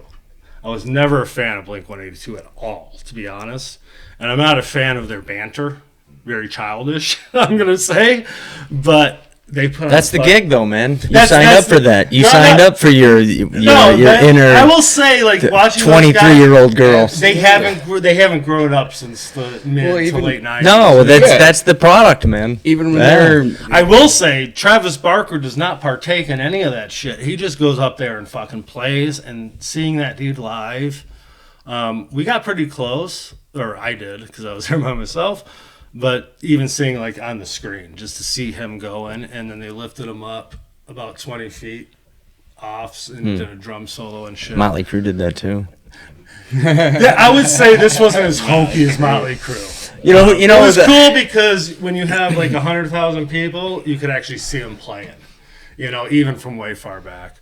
But the best part of it though is seeing the smaller stages and then seeing kind of where Lollapalooza started. Seeing some of these bands, it's crazy. You know what I mean? They were the genesis for the festival. And you saw there was never an EDM fan, but seeing like Skrillex and Zed, I appreciate it now.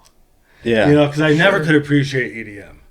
I'm like, you're going to watch a DJ play other songs. I understand they're mixing it. You're going for the vibe. But being there, a part of it, okay, I get it now. Would I go to a show? Probably not. Like, I'm not going to go to the EDM show in Detroit. I'd rather go to a different festival, Well, you had one thing you wanted to talk about, but I wanted to talk about just two things. That's fine. Besides my song, The Scribe. Yes. Besides that, which I love. One, before you start, seeing you personally on your pictures and that, and then watching you first sing that "Hey Jealousy" and The Scribe, your voice is so silky smooth. Oh, thanks, man. And it doesn't. Like at first, I was maybe expecting a little harder stuff, just because of appearance, because you do make and I'm sure you get that maybe a little bit, but great voice. It's the rest of the stuff that I have coming. You have an Americana voice. I'm going to throw it out there. Well, you know what It's not country, it's not bluegrass, it's not rock, but it's kind of in. I don't want to put you in that, but you hit it, all of it. To me, when I think Americana, it's a lot of those different things that come together. That the songs are about your tattoos. The songs are about your experiences living life. Oh yeah, they're in all America, they're in all Flint, in Clarkston, wherever you're from, right? Yeah, absolutely. So it's funny, you say that because I've had like producers and other people say the opposite. Like that we're like, I've had people tell me, Grammy nominated. Oh, you're not a front man. You don't have a front man voice. Really? No, you'd be a serviceable like background singer. Oh, I've heard it all, dude. I've had people. I play fucking restaurants, and some old couple, they'll come in every week and sit there every fucking week, and then at the end and complain he's flat all the time. Who the fuck says that? Who the fuck? I got a kid at home. I'm just here doing this. You want brown eyed girl? I got you. Like I don't do that. I don't do that. Like the other night, I'm sorry. Like that one's maybe a paycheck, not your passion. Is that a fair? Almost most of them are paychecks. Yeah. To be frank, I mean, But like something like Scribe or the one that you released before. That's all. That's what I want to do. That's That's you want to take this, and that's where I say we got parallels. Like, well, I would love for this to be my real job, and I know a lot of people from our work listen to this. I'm sorry if you haven't picked up on that yet, but this is my passion. No, I will always be passionate about what I do, even in my other work life, but this is my true passion. This is where all my free time goes to this. I don't golf, I don't bowl, I don't do all this shit. I go to shows, I have people over here, and it's just a great time. But we do have our own personal value to that stuff, but what's the value you're bringing? Like, are you bringing like this? Like, I could tell this dude brings value right off the bat. Like, he brings value. Like there's a value to right out of the gate. No matter what, you know what I mean. What is the value you bring?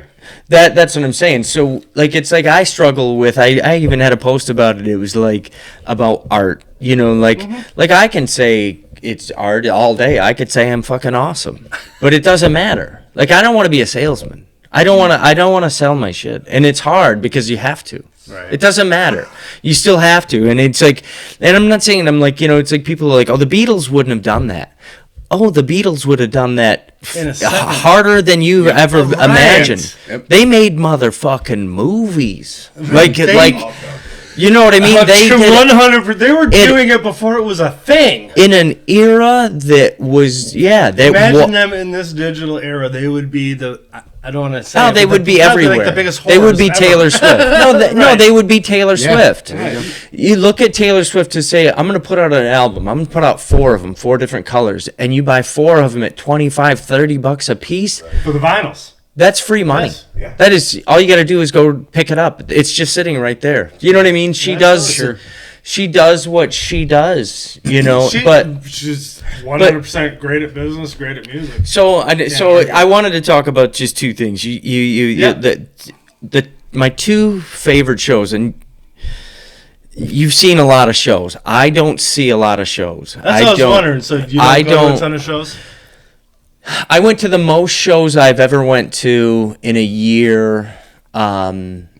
Over the last couple of years, probably. Okay. Like, I saw Charlie Crockett 3 times.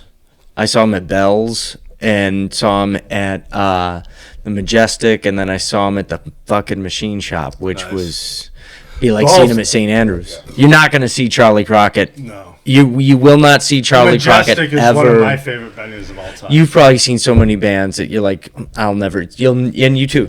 I will never see this band at this venue again. Exactly.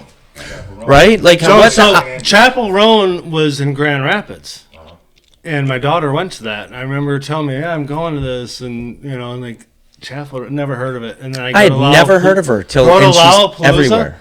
And I'm not gonna lie, one of the main artists I wanted to see at Lollapalooza was day one was Kesha. I saw her years ago with Rihanna. Mm-hmm. She put on a great fucking show. I don't know. She's got great energy. So I definitely want to see Kesha. So me and my wife go over there. And the way they have it set up, you had the T-Mobile stage, which was like, the main headliner stage. And then right directly across was the IHG stage, the hotel, which was like the second biggest for that side of the Lollapalooza. Chapel Roan was playing. And I just read the other day that supposedly she had the biggest crowd ever at any Lollapalooza at 110,000. It's wild, man. Dude, just out of nowhere, but why? Like, so why? And I sit there and I ask. Then, so I'm sorry to cut you off, but Kesha was playing, so like we kind of got like midway, like in between the 2 stages for Chapel Roan. And I'm like, well, I want to head up over here. So we were like 20 feet. That from makes the sense, stage though. for Kesha. Kesha's. And then she starts, and then like all those fucking people just flipped and then not crushed it, but I mean tight. And by the end, like we're 20 feet away, and like I'm trying to get out because you want to go see other people. Like I can't. There's very few that I watched the whole set, and just getting through that sea of fucking people. I mean, I said Kesha probably had 20,000. It was probably more like 60, 80,000 fucking people. It was insane, that place. That's wild. I couldn't believe it. But, although I wanted to see her, she wasn't my favorite. There was so many others. So 2 things that I was going to say, so, I wanted to talk about, like, like, I don't know, like, you talk about shows. There are 2 shows that I've seen that, and I think they kind of, they're similar but opposite at the same time. So, my best concert I've ever seen, 2 of them, is Peter Gabriel in the Round at the Palace. In the round, and it was like, I like Peter Gabriel. I love Genesis with Peter Gabriel. But like, he did something different for every song. In an era when it was hard to do something different for every song. Right. Like it's a little like it's streamlined now, but like dude, like the lighting rig came down at one point, and him and some chick strapped themselves and they're singing upside down, and every song progressed. The stage spun, so like the inside would be spinning. It was crazy. All his dudes did it. Every song they came out, moved stuff around. So, I mean, it was just like, holy shit, man. And then the next one I saw is Mars Volta. Like, I saw them, I saw them on, I think the second or third tour at I've seen them 4 times, but like the early ones, it was 2 hours, they don't talk, and holy fuck. Like, I mean, there's a reason they were as big as they were at that point. Like, they were. So when was this? Because I'm going to be honest. Oh shit! I don't This know is. that I've ever heard it. Have you So heard it? No. Great. But Where are they if based out of? I mean, Texas, I wanna know. Texas, Okay. it's yeah, Texas is a it's hotbed, dude, too. it's the So real when was deal. this? What about time frame? Like, Oh shit! It had to have been early '90s because they were a band called At the Drive-In, and then So- that's when I started listening, and then they went Mars Volta, and the first album, not that deloused his Fleas on bass, and it is fucking nuts. John who was the drummer at the time? I can't remember his name. John Theodore was one of the drummers. I think he might have been the first drummer, but he ended up doing a song or an album with Zach De La Rocha called One Day as a Lion.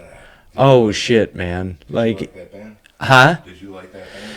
I liked it for what it was.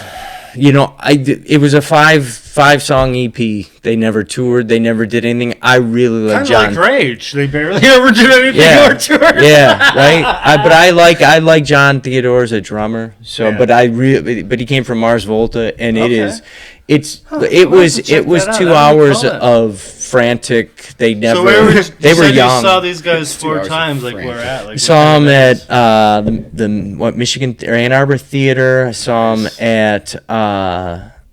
at Clutch Cargo's. I saw him. Pontiac. Yeah, that was when that was like disappointing. I felt like that one they mailed it in because it was like they didn't. I don't think they did an encore.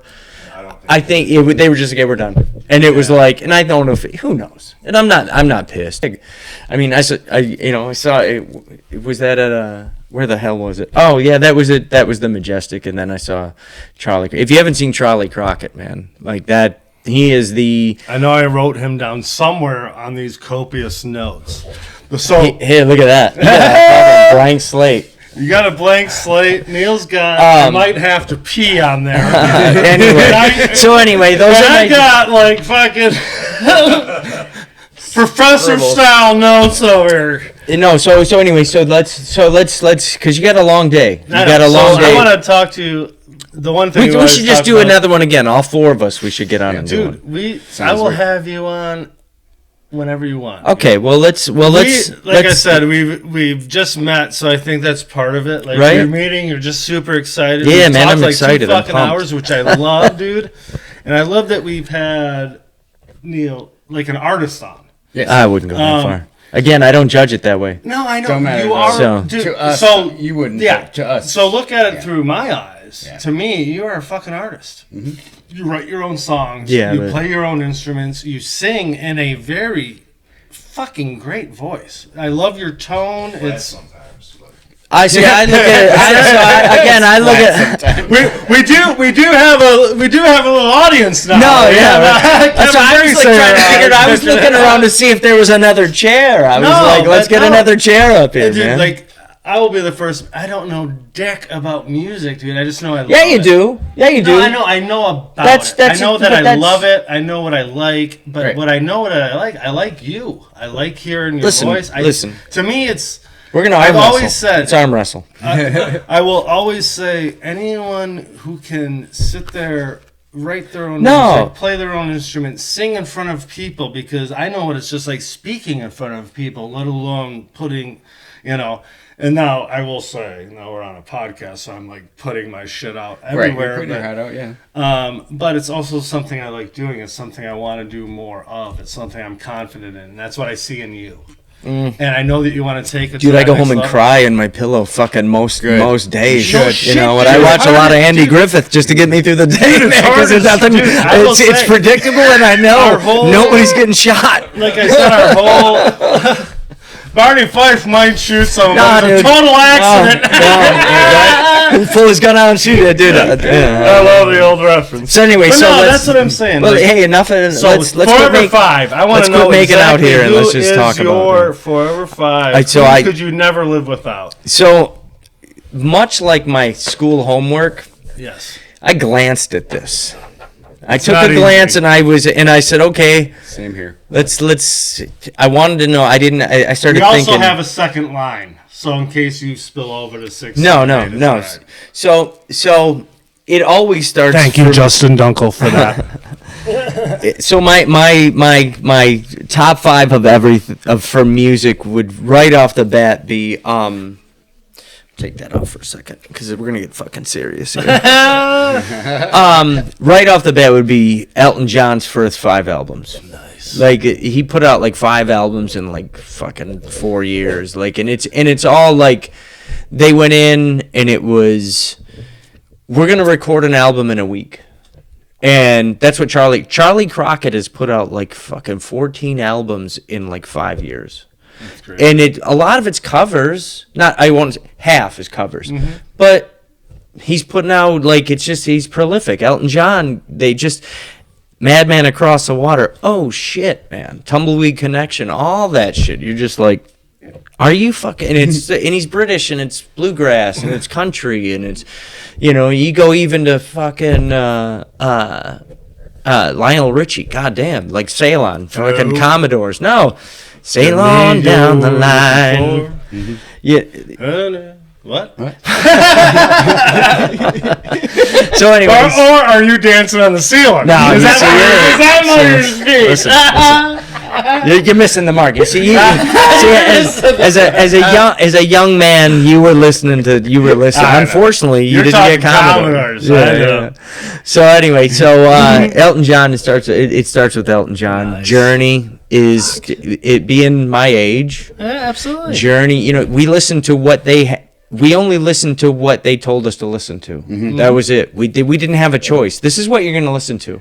And it's Not- amazing how some. I'm not saying that some of it the doesn't. market didn't influence, hey, these guys are great musicians, they're a great band, but at the same time, I think back on it, it was like, you had this is Real what it quick. was. That you unless you were regionally, you were hearing something, it was a little harder back then. So, Real quick before we move on to your next one, Journey. What do you think about original Journey versus current Journey? define original Journey. With Steve Perry and obviously. Okay, because I love Journey is a fucking bastard child of Santana. Is it really? Yeah. So, I'm I'm standing here with my arms and my wine. Okay, you know that song? Uh-huh. So just the same way she loved me. Okay. Got a black magic woman. Same singer. So the original singer of Journey, Greg Raleigh, was the singer of all the fucking hits Santana ever did. Before Yeah. Steve Perry was in When he's Journey? talking about Journey, there's Journey before Journey. There's Journey. No, before there's Steve no Perry? there's Journey, the band that launched Journey is fucking Steve Perry, Greg Raleigh, Steve Smith, fucking Neil Sean, and there's one other cat, but Don't ask me, but I have no anyway, fucking the idea. singer of do you know the Journey songs where like Steve Perry isn't singing, like where it's just the same way you love me. Yeah.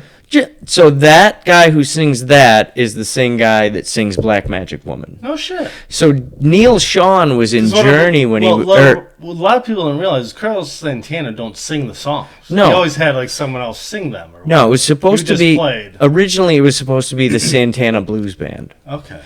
And so Greg Raleigh, the keyboard player, who sang Black Magic Woman, fucking all the hits, all the early the Santana hits, that is fucking Greg Raleigh, who sang Black Magic Woman, Okay. like he sang all, but he was the guy who the drummer, the bass player, and Neil Sean, the guitar player of Journey, who, Yeah. Don't Stop Believin', fucking, Right. he was in Santana as a guitar player when he was 16 years old. Holy shit! I never So knew any of this. the- Do you know any of No, this? but So, I knew you what you were getting at. so listen, dude, I'm a music fucking nerd, man. No, I love I'm it. a music fucking Love it. nerd. So Usually we have soccer nerds. the early the early Journey albums are jazz fusion. There's no vocalist. There's the first Really? yeah, it's jazz. It's fucking jazz fusion. So they do a version of a song where they break into,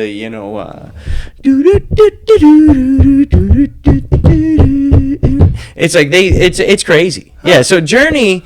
So Journey had basically a different lead singer before Steve Perry, and they were just originally they were instrumental. You could say it this way: they were Santana, then they were a jazz fusion band with no singer, then Greg Raleigh started singing, then they brought Journey in. Steve Perry and he started singing. Greg Raleigh left. Jonathan Cain of the band The Babies, isn't it time? He came over and started playing keyboards. That's when Journey turned into Just a Small Town Girl. Yeah. Like that's when. So it's all this everybody knows everybody bullshit. That's awesome. So there's a whole it's like we were saying earlier. It's a business, dude. So I guess my original question was, out of this entire Journey history between the Steve Perry to the current, what do you think of now? No, I think it's a product. I think they do what they do, and I think that they deserve to make fucking as much money as they can. But that's what it is, right? Steve Perry can't sing that shit.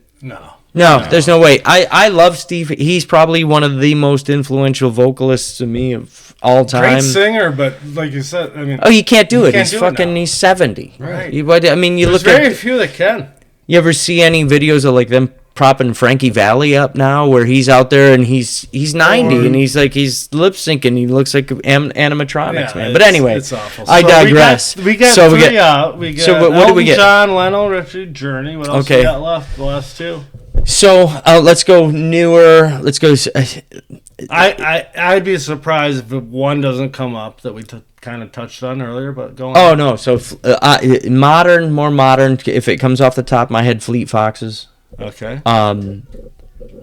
Unbelievable writer, does whatever the fuck he wants. I can't, and is as successful as he is because he does what he wants. I like your approach when you say, I write the song. Hey, lay down this part. We'll figure it out later. That's the problem where I'm at. You don't listen to Fleet Foxes? I have no idea. Yeah, they're Keith has introduced me to. Oh, it's perfection. I'm not gonna lie. Sometimes I am late to newer music. So you said you and Keith obviously know who they are. That doesn't surprise me. It's Death Cab era. Okay. Death Cab era. I fucking love Death Cab. No, I would say this: Fleet Foxes. Fleet Foxes are the OG famous hipsters. Okay. Before anybody, they were the one that it's a dude, and then he just quit to go to fucking college. But they put out 3 Lights Out albums. Then they came out with one that sucked, and then they came out. So is it actually tied to Death Cab, or is it just kind of like them? No, Death Cab's another one. But the one of the things I love about Death Cab more than anything is the fucking drummer. Yeah. The drummer on all their shit, gotta take some. I've never seen him. I wanted to go. Just that Death fucking Cab and Postal Service or whatever. Yeah, I've never seen. But Paul, my brother, who was on season 1, episode 3, actually saw Death Cab for Cutie at some corporate retreat. Oh yeah, so right. 1,000 people maybe. That's the scam of it all. You don't think that big bands are doing that. Aerosmith. No, I guarantee Aerosmith played a cocktail party at some point. Not no more. Oh no. Did you see that? No. Yeah. Did you see the notice? Anyway, which is sad. Listen, so number 5, who you got? So number 5, that's a tough one because I don't necessarily. I would have to say influentially. Is that a word? Influentially? Absolutely. That's a fucking word, dude. If not, 2 dudes fucking influentially. Yeah, I don't know. Maybe it depends. Depends on the era. Would it be like Alice in Chains? No. I was you mentioned earlier, you kind of like. No, at that point, like I said, that hit, and then I was in Virginia at the time, and so that's. I started, it was jam band stuff when that kind of stuff hit. And I love it. I love it. I mean, Alice in Chains, Jar of Flies, Alice in Chains fucking MTV Unplugged is the catalyst for the whole fucking market. Yeah. In my opinion, they were the ones who did it. I would argue there's like 5 of those unplugged that are awesome. But I think they were the ones because they put out Dirt right after that, and that was amazing. And I would say Alice in Chains is definitely at the top. The one thing I will always caution people, like that Alice in Chains, and I'm not poo-pooing on anything. When they do those things, like, they might have played one song 4 fucking times by the time they got it right. Yeah, I don't know. They were awesome. That is how it goes. They were awesome. But the end product was fucking amazing. There you go. That was one of the last things they ever put out, really, before it was just done. Yeah. And it's such a sad story. It is. Life's sad. Life is sad. But life will kick you in the balls, and then it'll bend you over, stick its finger right in your butt. it'll do this for a second, but then it's going in. And I will say, you're not gonna stop that motherfucker. They tried doing that shit to you, dude, but you came out on the other fucking side. But let's talk about number 5. So you know what? In my head right now, I was thinking about new, and so because if I were gonna take a new band, it would be fucking Mastodon. Okay. So that's probably what I'm being a metal guy, like. Yeah, you said you just kind of started. No, I could go. Like if I just, here's my thing about metal. If I had the rest of my life to listen to it, why would I want to be on a desert island going, or would I want something that? But it's a great change. Two different vibes. Two different vibes. You're going Mastodon between fucking Lionel Richie and Elton John. Jesus Christ! Listen. Yes, you deserve Mastodon. Listen. Yeah, you're gonna need some Mastodon. Right? Fuck yeah, you're going to. That's honestly, what was I listening to? That's like when you needed to chop that shit and make that new enclosure. This is you know what?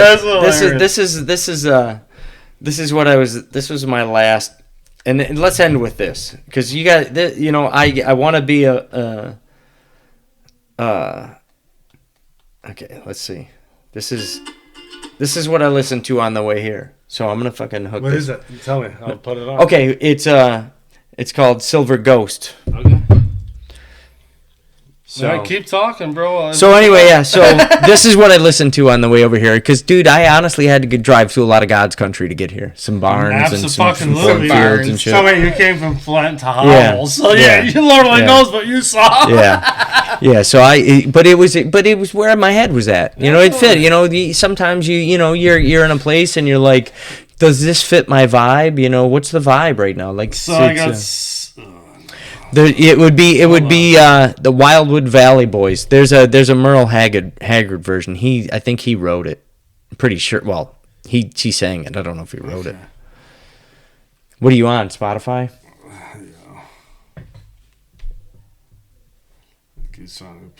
Dude, I would come on here and play music and just. So yeah, Wildwood Valley Boys. There you go. Song. So this is what this is. So this was the last thing I listened to, right? Okay. So I got a question for you. So you mentioned like the drive, right? Because you had a little bit of drive here. So when you make that drive, do you pick a song that wants you put in a certain mood, or do you just go like playlist and whatever shows up, you play it? I have different genres for different vibes. So what were you today when you showed up for Two Dudes? Why was it this? This is what I started with. Well, this is so this is the devil in the details. I was listening to my next mix for my next release probably 14 times, 15 times, and then I was like, I gotta stop, man. I gotta fucking stop. And so, but then I was like, I love this song. I don't know the name of it until today, and I've just been like, I hear it all the time in my head. It's about a bunch of dudes dying in a mine. Mm-hmm. And but it was Merle Haggard. It was probably 62. Sunvolt and Uncle Tupelo is a lot about miners and stuff, right? Which I go back to Americana, which is amazing because a lot of it. That's that whole Appalachian. Keep going. Thing, I'm sorry. But anyway, so So this morning I woke up and I was like, honestly, dude, I was like, I know I gotta be here. I don't know what time. I don't know where, but I know I gotta be here. but I'm like looking forward to it. 10 a.m. And I'm like, you will, right? And I'm like, okay. And I'm like, okay, let's do this. And I'm like, so I get up and I'm like, ate some fucking vitamins, threw down some health. And then I fucking had a hard-boiled egg. We're so old. No, it's and that's what, and then I took a couple of tokes, and then I'm like, I got to get ready. And so then that was it. But then I started listening to. I'd have to go to my. I love this, by the way. I've never heard it. Oh, it was Steely Dan. So I was listening to Steely Dan, nice. My Pandora Steely Dan. That was what I was playing last night in between sets at the golf course. I'll tell you what. So I was on, and it was Asia, and I fucking, that's a jam. So I was like, I will say, they always made fun of like Steely Dan, and so you actually fucking listen to them. They're pretty fucking good. Hey, you should actually listen to it. Exactly. Dude, this is your time of killer tunes, dude. What the hell? Well, exactly. That's why we're here, bro. So. We're bringing it to the masses. So anyway, so that's what I don't have a 5. I don't have a top 5. I gave you a top 4. You did a great job. You know what I gave you? I gave the tip. We played the tip game right now. You're not gonna get the whole shaft. You got the tip. But we got Mastodon. So that's no, that's the band I'm listening to now mostly. I'm gonna throw that in there as your 5. Because but then, you know what? But then sometimes that's what your 5 is. No, what do you like? You might be a 4, but that 5 keeps dropping in and out. It depends on who it is. It depends on where you're going. And I think that's what you're doing. Yeah. Yeah, and like you said today, like I'm gonna listen to this because I'm going there because this is the type of mood I want to be in, and that's the beauty of music. No, that's Is like, and the thing is, I could listen to the same song and I could use it for a different reason I'm going there to hear, but it's the same fucking song. But it's like a totally different mindset. Well, also think about this. Think about, and I don't not think about this, but when I think of it, I think about, say the power of. It's not just music. It's the whole package of what it is. And when you have, say, NWA, they would influence somebody in fucking China to dress a certain way. Mm-hmm. So it's not just the song. It's the whole thing that brings it all together, where people are like, I gotta know about this. I gotta know. You want to know more about whatever that is. Right. Like you want to hear it. It's the best thing I've ever heard recently. I want to know more. And then dive into it. And then sometimes you follow a TikTok account that's all monkeys. I'm just saying. And then you go, I fucking love monkeys. I'll take this month. Look at that dude swing. Today, he's swinging around. What I got today. I'll take that. Tomorrow, who knows what it'll bring. But I'll Jason, probably, I'm going to drive and get. I will say thank you for coming here today. I'm so happy that we actually finally. We'll do it again. I want to have a foursome. Dude, absolutely. And we will definitely. There's always. I mean, when we talk about two dudes, we're open to anything. We're open. I'm not to any talking genre. about two dudes. I mean, I'd love to have collaborations all across, whether it's podcasts or music or guests, whatever. No. Today's literally the first time we've had two musicians on the show, like guitarists, songwriters, singers, and which is kind of funny because we did not talk about soccer at all, Neil. Nope. No, we sure didn't. A lot of times we do. I played soccer on recess our next in 5th guest, grade. I will say, I forget exactly how he worded it on Instagram, but we'll get into it when we have him on. But it was something like soccer, not even pioneers, but more. What was it? What was it? Freedom fighters? Freedom fighters. Soccer freedom. I'm going to be on a podcast with some soccer freedom fighters tomorrow. And which I fucking love. So wait a second. Hold on. I want to know from the horse's mouth. You got to come up here and define. I'm going to go, but I want him to tell you what the fuck. What is a freedom fighter? So, one, I will give a little bit of background of my soccer history, right? I was actually a late bloomer, especially when you consider things today. I started about 10 or 11. I played one season in Livonia Y, and I was like a left defender, call it, because I'm left-footed. Left-footed. Are you really? Yeah, left-footed back in the day was kind of unique. So that was kind of my thing. And then I remember about... Are you right-handed? I am right-handed, left-footed. So if you were going to cut somebody with a blade, you'd probably use your right hand. Don't worry, I already have my stabbing knife. Right? That's you got to have. I've already earmarked it in case I need it. I'm not looking for it, but I'm talking about a zombie apocalypse. I know which one I'm. But if you're looking for a stabbing, I know the guy. No, but so I started kind of late, and then I played for a team called the Livonia Diamonds, which Bruce Thomas. The Diamonds. Yes, you know why? Because it was TDaKT Jewelers was like the company that backed it, so we were called the Livonia Diamonds. And so you would have gotten Detroit everything, Livonia, right? You were Detroit everything. Oh, like yeah. News, yeah. So you would have known. Just dial DIAMOND. Fuck yeah, I know that shit. I put the fence in at that guy's house. He Did was you? That's fucking covered in tattoos. Yeah, so when I was growing up and playing when soccer, nobody was, I'm like, that's hilarious. But go ahead, sorry. No, that's fine. So I grew up playing soccer, and I made this team. It was a select team called the Livonia Diamonds, and Bruce Thomas was like kind of the coach of it or whatever, which kind of morphed into this Livonia Wolves, which now they have like this team which is connected to like European soccer teams and MLS soccer teams, like feeder programs now. And then me and Neil both played with teams called Vardar, which were like literally the fucking best. Yeah. Like everyone played for whoever. So let me ask you this. Let me ask this. American best or European best? Oh, American. Oh, for America. Yeah, okay. I just wanted to make sure that there's a lot of money going into soccer to not be able to compete on a world scale. Just me just saying that. Just saying. No. Big country. No, I'm glad you asked that, because when me and Neil started playing, like soccer was at its like infancy.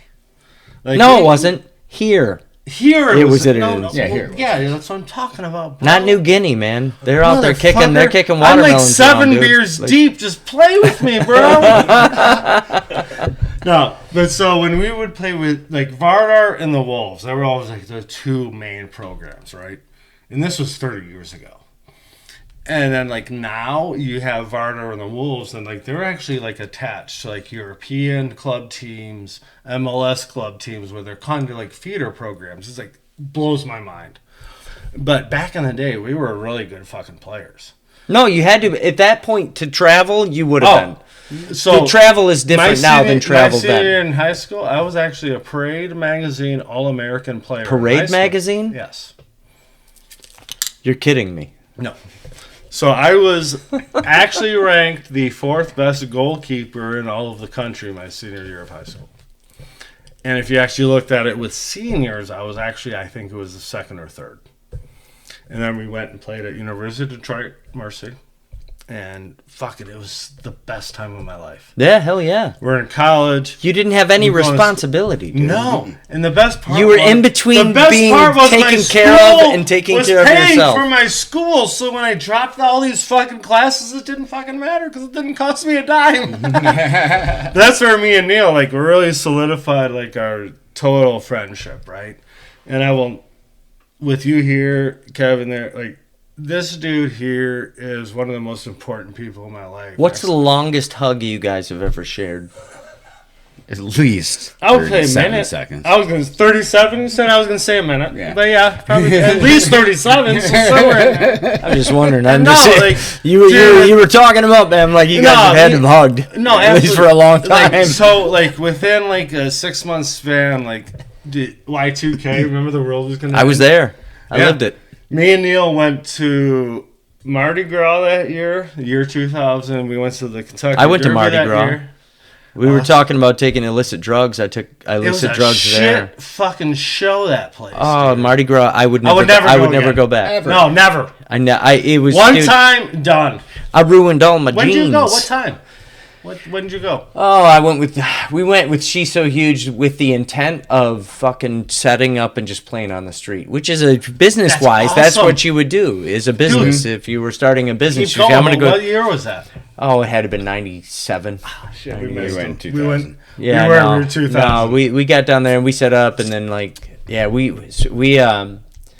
there was like I think 10 of us in a hotel room, and dude, it smelled awesome. like ass and We used to do that for balls soccer and tournaments. just everything. Soccer tournaments, bands can't be that much fucking different. Smegma, as far as the eye can see. Yes, that's the word. Only people that have 7+ people in a hotel room. But anyway, yeah, But no, we took. I gotta mention this because Okay, you said let's go. you went. What was the name of the band when you went? She's so huge. She's so huge. So Wasn't my band. I joined. okay, no, but Lollapalooza. So we went, and then there was this band called Silly Goose, and they I had. could tell I wouldn't like them already. Well, they're Okay, that's kind I'm of grateful for that. jam new metal. I'll say. I got new metal. Jam new metal, Okay. I'll call them. But they put on a show impromptu at the BP gas station when it was closed down. there you go. They set up. They drove from Seattle in like a fucking U-Haul to Chicago for Lollapalooza. They put that on and just fucking jammed. And then night 4, I'm walking in. I'm by myself, and the lead singer has got a megaphone yelling, "We're Silly Goose. We are the band that played at the gas station. Take this I number. respect it. We're going to have a respect show. Absolutely. Call the number. We'll tell you where it's at." So I stopped and, of course, gave him my stickers for 2 dudes, you know. And I'm the dude that I noticed with the megaphone is, of course, the lead singer. So I gave it to him. I'm trying to, tell him what. He's like, "I love what you're talking about, but there's a crowd coming." So he's back on. So I'm walking away. And he's got another guy on this riser. He's like, hey, get over here, So I'm telling him all about it. I give him some stickers. But it was so cool that these guys literally drove from Seattle to Chicago, put on these like impromptu shows, like kind of, I would say 2 or 3 of the 4 nights. And they just dropped a new song. And that's where we're kind of at. Yeah, right. You want to grow your music. You're doing these songs, you're putting them out there. We're trying to grow our podcast, and the one thing I will say, I will promote you 100%. Oh, cool. Well, we're gonna I arm love wrestle. what you're doing. I love 7-second hug. No, absolutely, but I love. Yeah, not a 37. No, that's reserved. And I'm gonna hug you around the waist. Oh shit! Here we go. That's some serious shit. One of those guys, hey? No, seriously, Jason. I love what you're doing. I love Me your too. passion and everything about it. 91 listens on And- Spotify. New song. Well, that's what we Check always it say. out. We got at least tens, maybe hundreds of listeners Right, out there. right. But check us out on YouTube, Spotify, LinkedIn. Well, so if anybody everything. made it this far, it's my last name is spelled Waggoner. I got it. I know. I got Jason it. Waggoner. Waggoner. And so I went to a gig the other night, and on the billboard they spelled my name wrong. It's always Waggoner. It's Right. always Wagon, Wagoneer. And I just say, okay, what are you gonna do? Like it's what? Enjoy your steak. So no, it's funny you say that because I gotta say this. I worked for a company, and the owner of the company, was tied to University of Detroit. I am a huge UD person. I played soccer there for 4 years. I mean, Neil, obviously we know, and the owner of my company always knew me as Kyle. From day one, he's like, "Oh, Kyle." I'm like, "Motherfucker." How long did it go on? The entire fucking time I worked there. 15 goddamn years. Okay, yeah, my neighbors called me Scott for 3, and I never corrected them. and when I got sober, I went over and I said, "Listen, you've been calling me Scott. Why didn't you tell us?" I said, "Well, at first I thought it was funny, and then it was out Now of it's just control." kind of sad. But listen. But no, this guy kept calling me Kyle, and I never correct him. And then I started thinking about it. I'm like, well, you know what? If I ever fuck up at work, he's gonna bitch at the dude Kyle. I'm like, I don't know this son of a bitch. I'm Cal, but I goddamn Kyle's an asshole. Listen, we thanks, gotta man. wrap this up, Neil. Yeah. So good to see you. Come on, 100%. We'll get you on back again. Get Get in there. Wait. 1, 2, 3. Okay, 7. We're good. All All right. Later, bro.